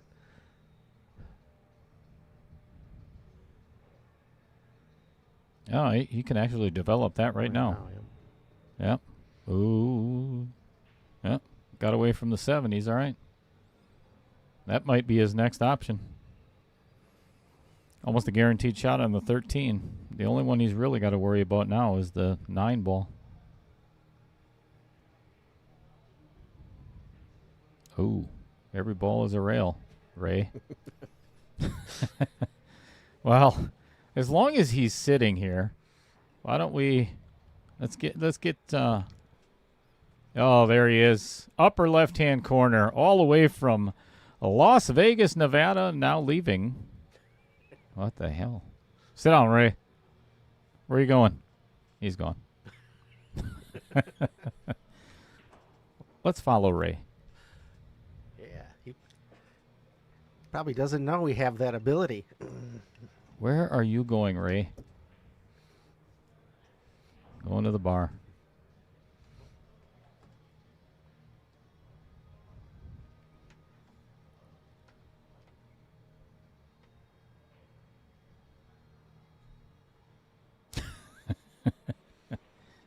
Oh, you should give a view so Collins can see it.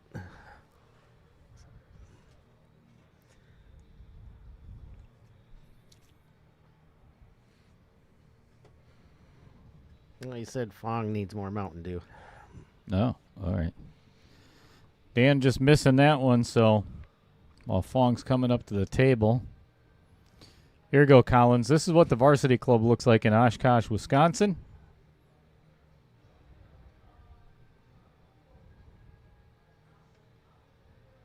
All kinds of tables. Gorgeous bar.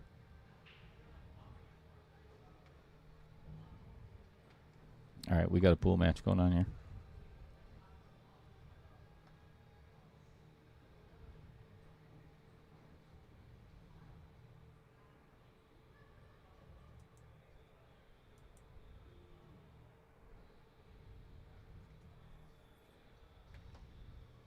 Ooh, just trickles in off the 7 ball.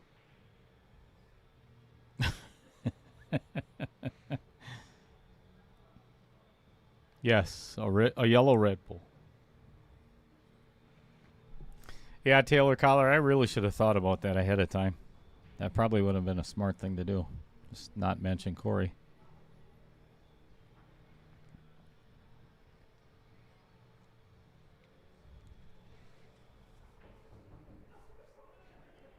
That's what he needed.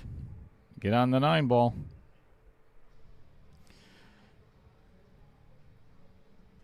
Barring any tremendous disaster, I think Phong Bong is going to be on the hill here. I think he is looking to put this, and there's the commentator's curse. Just had to. Here. Whoops.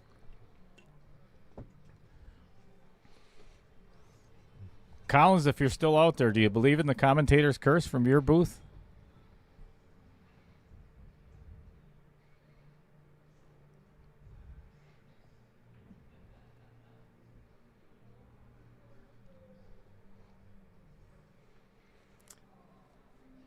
Now Phong owes Ray and I for a yellow Red Bull. I don't think I've ever had one of those. What do they taste like? Like lemon? No idea. I've never had. All right.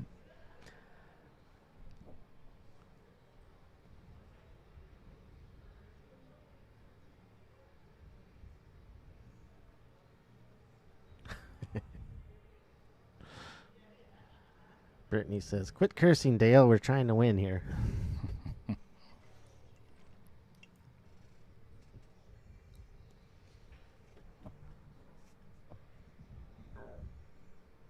This is a tough shot by Phong. Yep. He's playing it in the side pocket.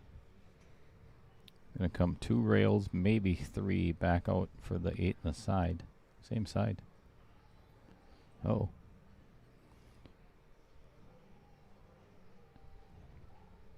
All right, Roger. You're at the table. Do you take the shot on the 2 or do you play safe? Because this is not a bad time to play safe. Get ball in hand and get rid of that 7 ball. I think that would be my play. Bump the 2. I mean, you could actually play the 2, but You can't hold it, though. yeah, that's just it. It's such an angle. If you miss it, it's going to drift over by the 10. I don't know if it goes past the 1, though.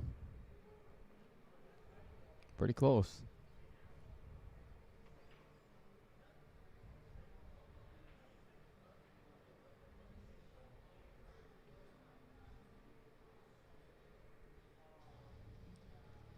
Could hold it. Yeah. Good shot.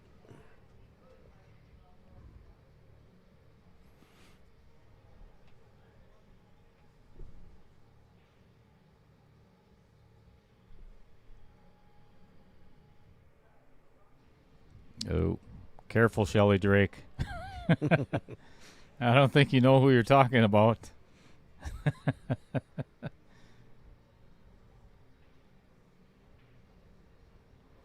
Much respect for Collins Newey. Puts out a lot of great content for pool players.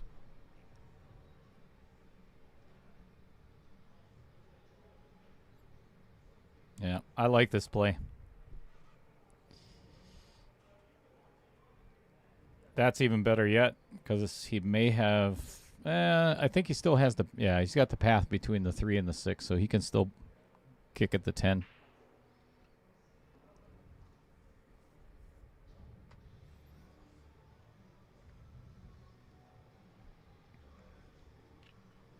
Of course, this rack brought to you by Sundrop. God, I love how that just see right through the bottle. That is good stuff. Gotta love a green screen.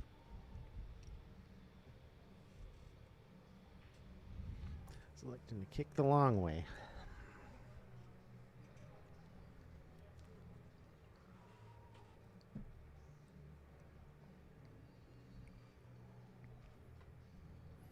I think it's because that's the only way he could actually make it. Well, he did leave a little tougher 6 ball for Dan.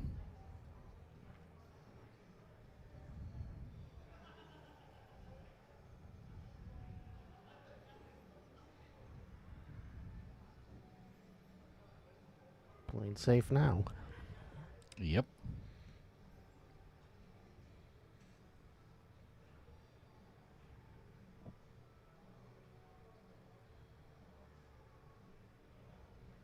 Okay, yeah, let's not get carried away here, Shelley. I mean, I never once said that his was the best. I said his is good. I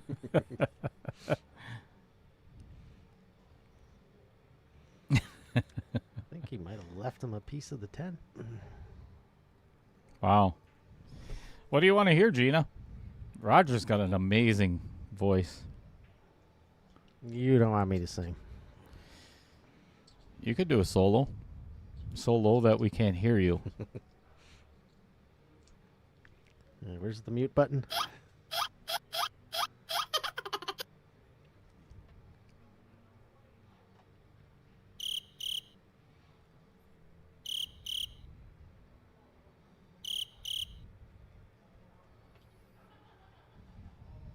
Uh-oh. no. Uh-oh.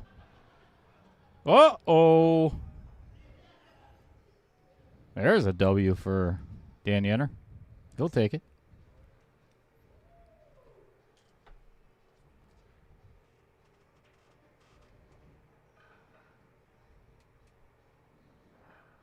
All right, all tied up at 11-8.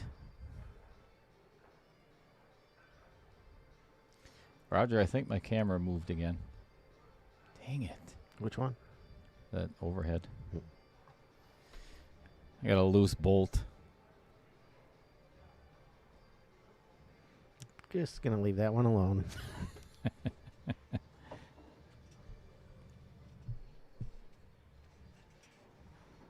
Sing It Tickles by Tommy Collins. I tell you what, Ba, if I knew that song, you know what? Hey, let's Vincent Didio tuning in from Fond du Lac saying you gotta love a freebie. You betcha. All right, let's Google that. It Tickles by Tommy Collins. I wonder if that's a real song. We're about to find out from Amazon Music.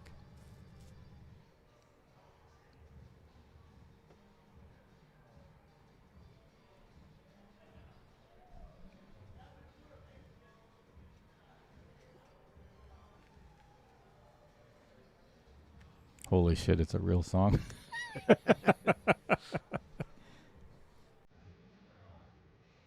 From what year?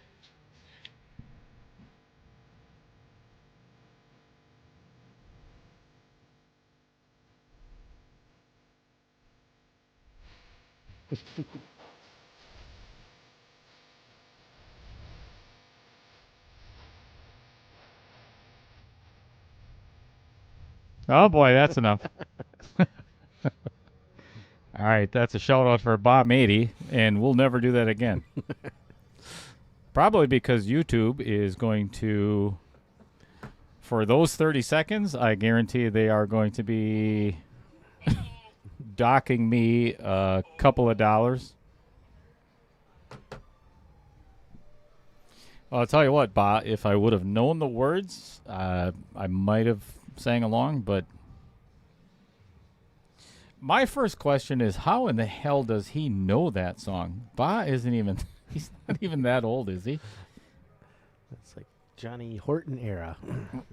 Sounds like it. Dang.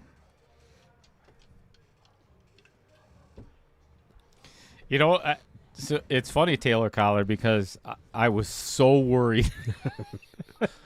I was seriously wondering what's coming next. I mean, especially coming from Ba.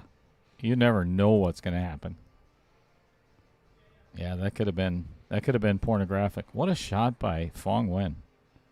Dead center, bank. Gorgeous. Yeah, just got to get on the 15.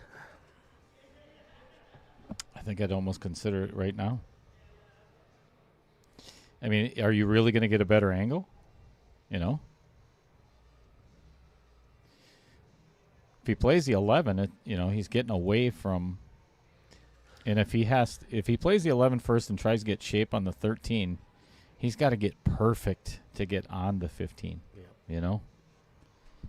I think I'd really consider this cut right now and just go for it.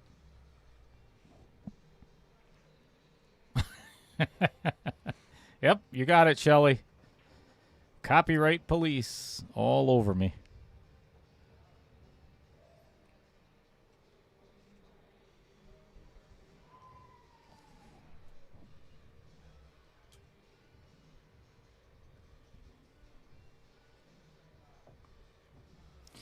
This is the point of the game where I think I would duck.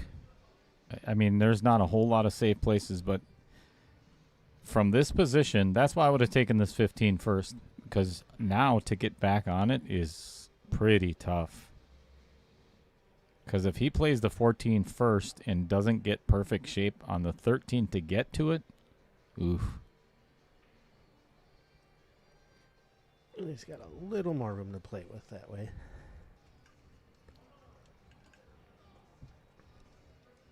He's got a, yeah. Well, he's on the right side of it.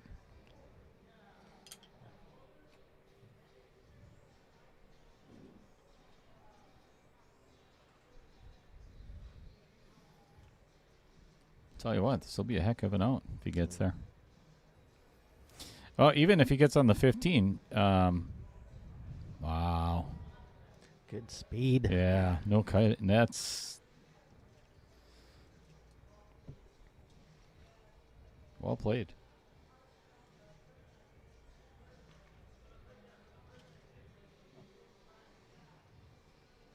It's probably because he's got Ray in his corner now. Yeah, Ray is always a breath of sunshine. Oh. Super thin cut. This could go off the 6 into the corner. This could scratch.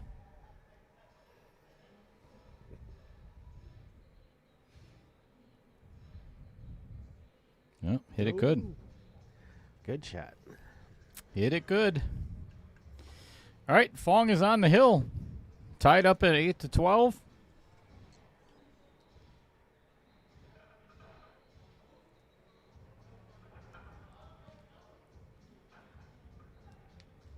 Taylor, isn't that your middle name? Yeah, I think it is. And if you think I'm falling for that, you are badly mistaken. I've fallen for Dr. Barry once, and I won't fall for that again. Now I read every single screen name before I say a word.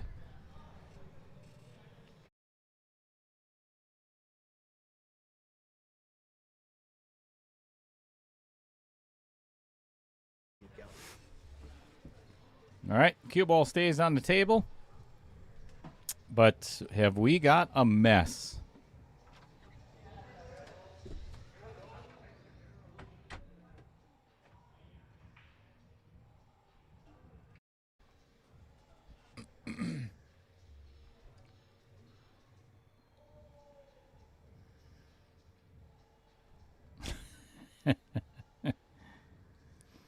Gina, I am pretty sure that Phong has got quite a few years before he is over the hill.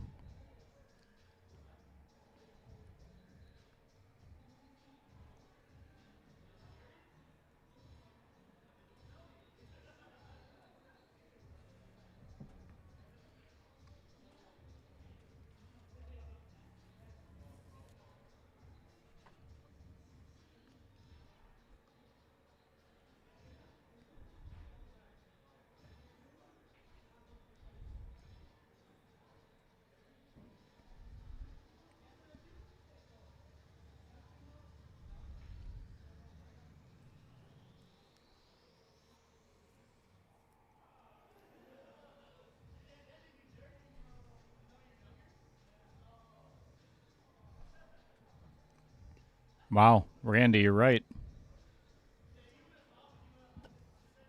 Excuse me.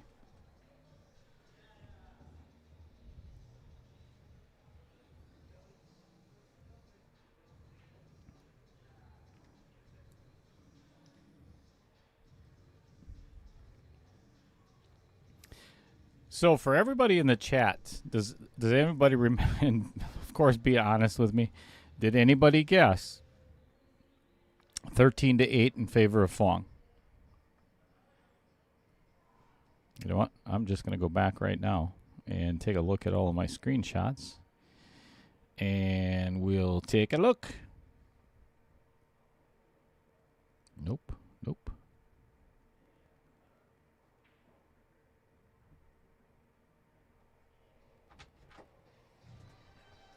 Actually, we have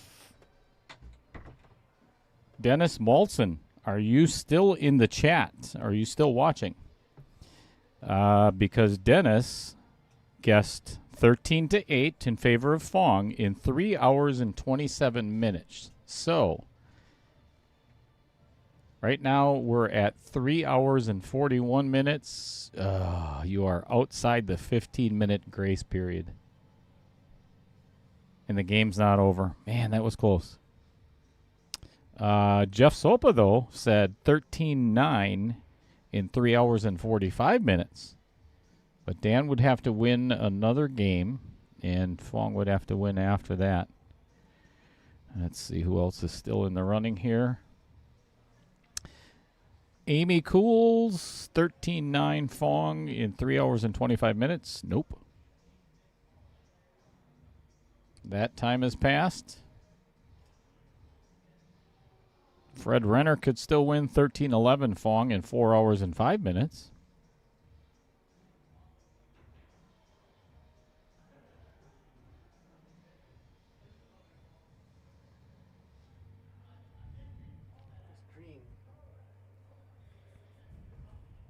The what? Chris Green says he's got 13-9 and 4 hours. Chris Green did not. I don't believe him. I don't think he was here in time to get that done. I might be wrong.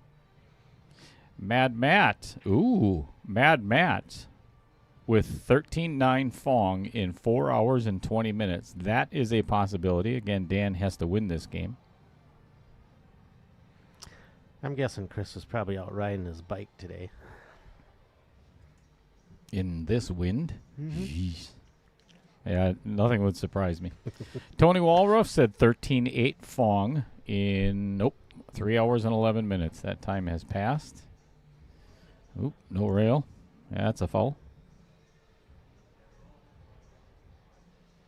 Anthony Sadlin could still potentially win. Oh, no, he said Yenor, 13-10. That's not going to happen. Sean Hanna is out. Anthony Sadlin is out. Adam Swenson is out.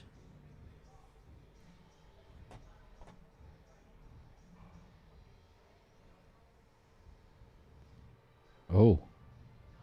You know what scares the crap out of me? Trailer gates? No.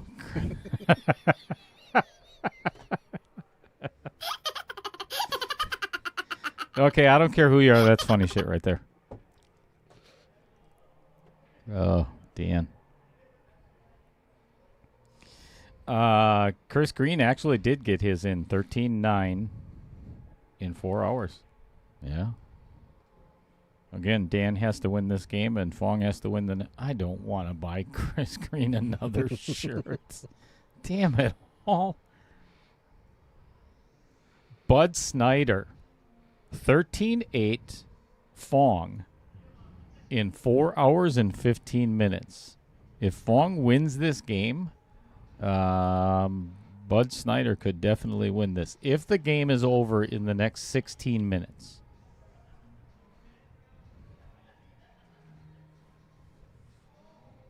Oh, Jason Gibbs, 13-8 Phong in 3 hours and 46 minutes. That is a really good possibility. If Phong wins this game, Jason Gibbs is going to win.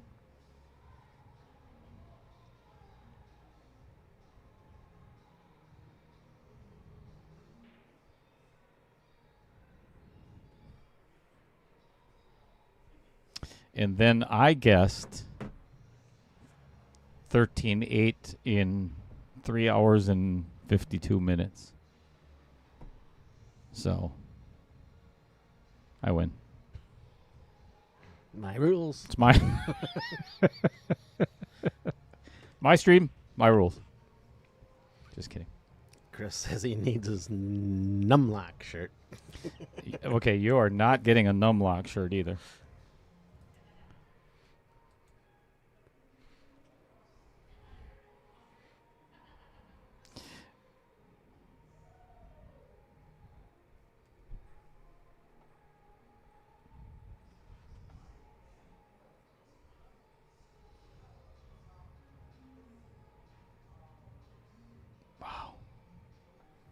I don't think he would have liked that shot on the 11 ball anyway.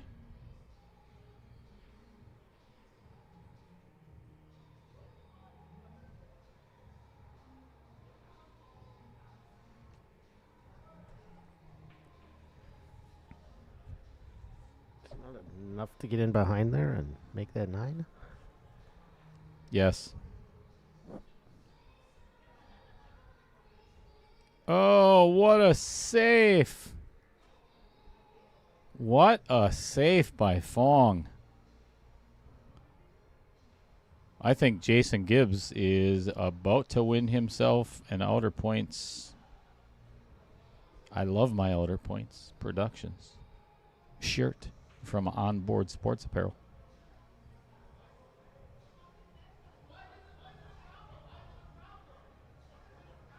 Good hit. Oh, and did not leave. Oh, yeah, he did. He's got the 6. All right. The Asian Ducky has got 5 balls to advance to the semifinals.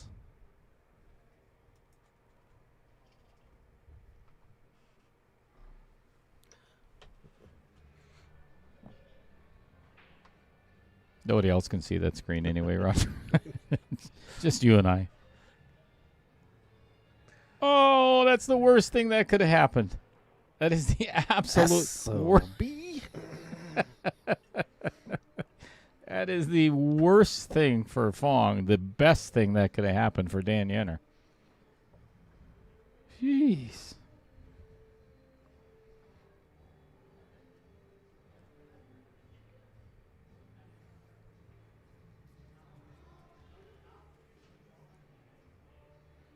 What do you do here? Try to play it safe behind the 3. Spin the 2 in. Just load up on bottom left-hand English and spin that 2 right in there. I mean, if he goes for the pocket on the 3, he's going to have no shot on the 2 ball, so. Did that nestle up against the 3?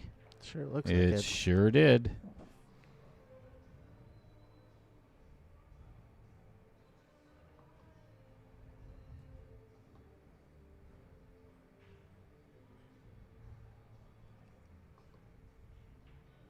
Oh, it looks that way from here.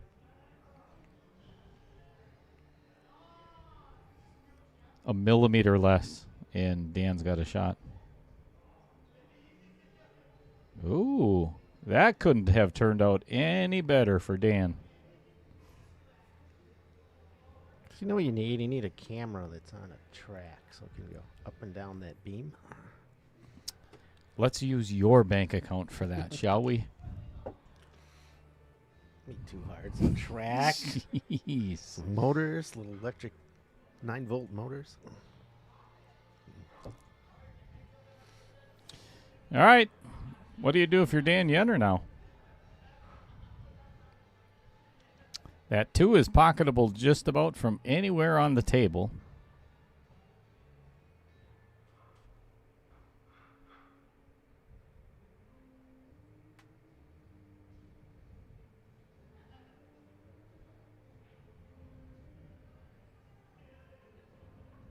Just push the push. First swat a fly.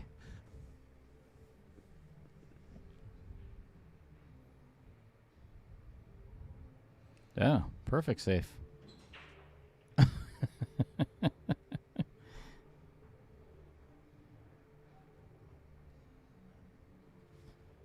Wow. Brittany says if you're Dan, you quit. Okay. That is a foul. Excuse me. She was a little biased in this match, though. Why? Because they have this same last name? Might have something to do with it.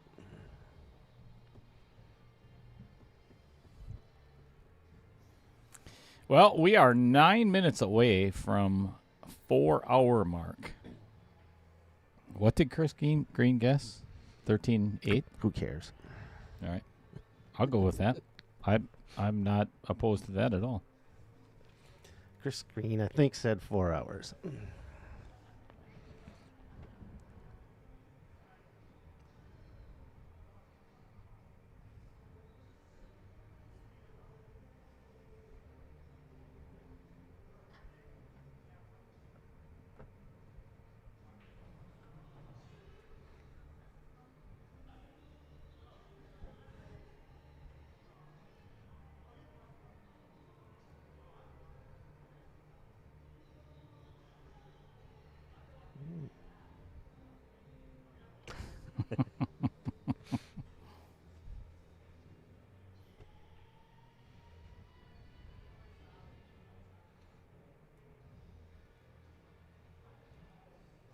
Is he trying to pocket the 2? I think, or maybe get the 11 behind it. Not a bad leave.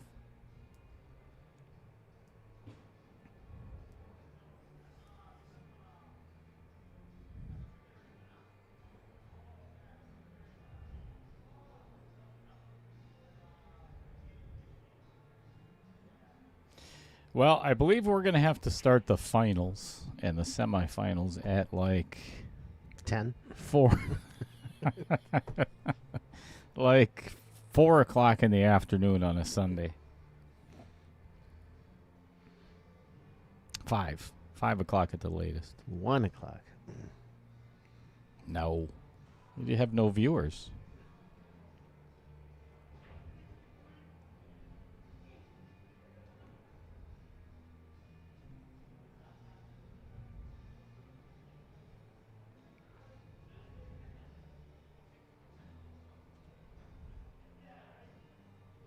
Good hit. The good thing for Dan, even if he gives up ball in hand here, I don't think it's going to hurt him at all.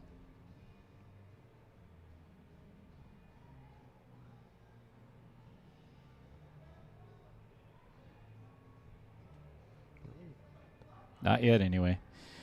What's going on from Cape Coral, Florida? Welcome, Bang Time. Man, and they got possibly another hurricane on the way. Oh, he could see it. Oh, I did not know that. All right, let's go to the side view here, and let's just zoom right in there. Check out the winning shot, if it goes, for Mr. Phong Nguyen.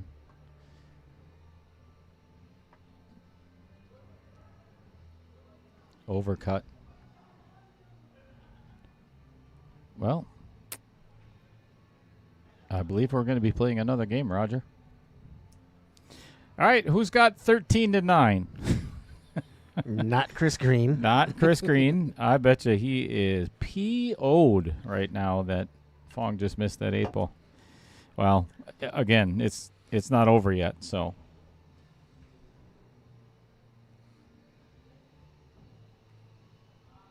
All right, good thing for Dan. He is not straight on. Just a little bit of follow. Oh, he's going to do. You don't want to draw this. You do not want to draw this shot. Oh, boy.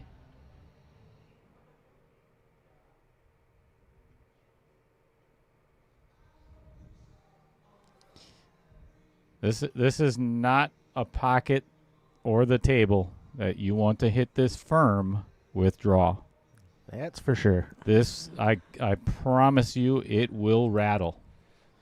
This is just pocket speed with follow. A nice medium stroke.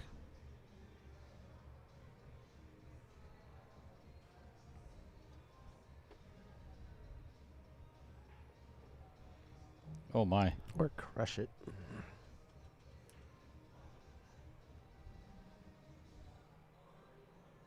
That was not a medium stroke.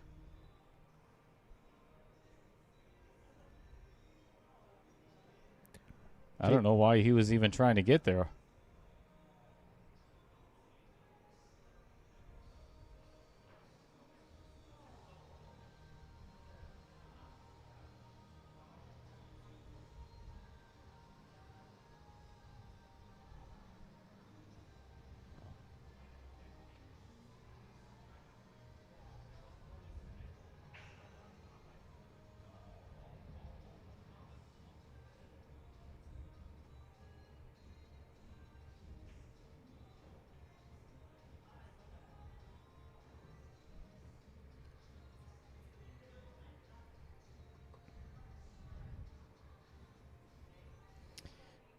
All right.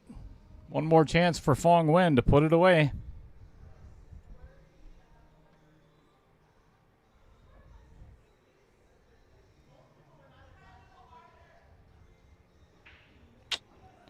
Yep. Oh. That is all she wrote, folks. So that wraps up match number 2 in the quarterfinals. And again, let's see, Monday night we've got, put that back up there real quick. As always, thank you everybody for tuning in. Much appreciated. Thanks for all the comments. That's always fun. So tomorrow night is Derek Tauschik and Mike Schultz at 7 o'clock. And then Al Holden and Logan Heisel on Tuesday night at 6 o'clock. All right, so what we're going to do, we're going to do this live. It is it's 2 minutes prior to 4 hours. All right, so let's find out who won the shirt. Give me just a second. So the final score is 13-8, right? Correct, Roger? Correct. All right, we got 13-8 from Dennis Molson at 3 hours and 27 minutes. That one is null and void. I think Jason Gibbs just won. You said earlier Yeah. you owe me a shirt. Yeah, that one is out. That one's out. That one's out. 13-10, 13-7, 13-11, 13-9. 13-8 Phong in, no, that was 3 hours, 11 minutes. Nope, that's out.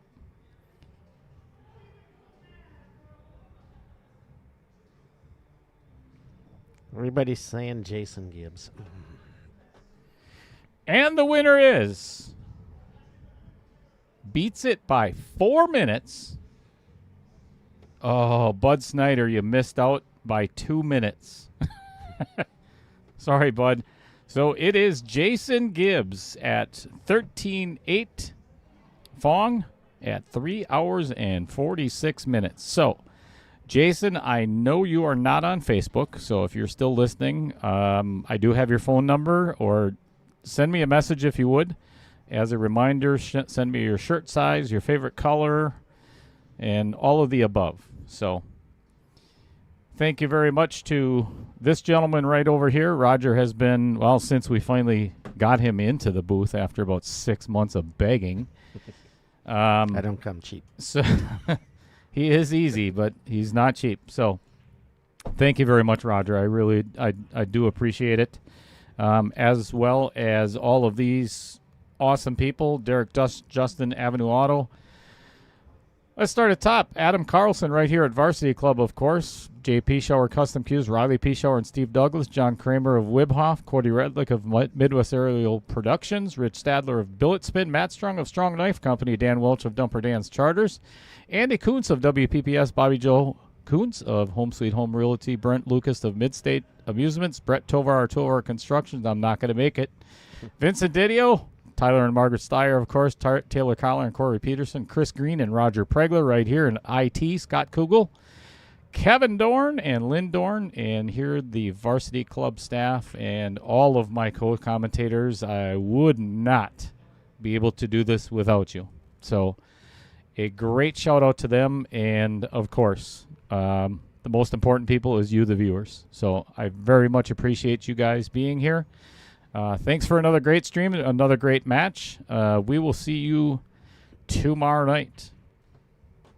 Thanks, everybody.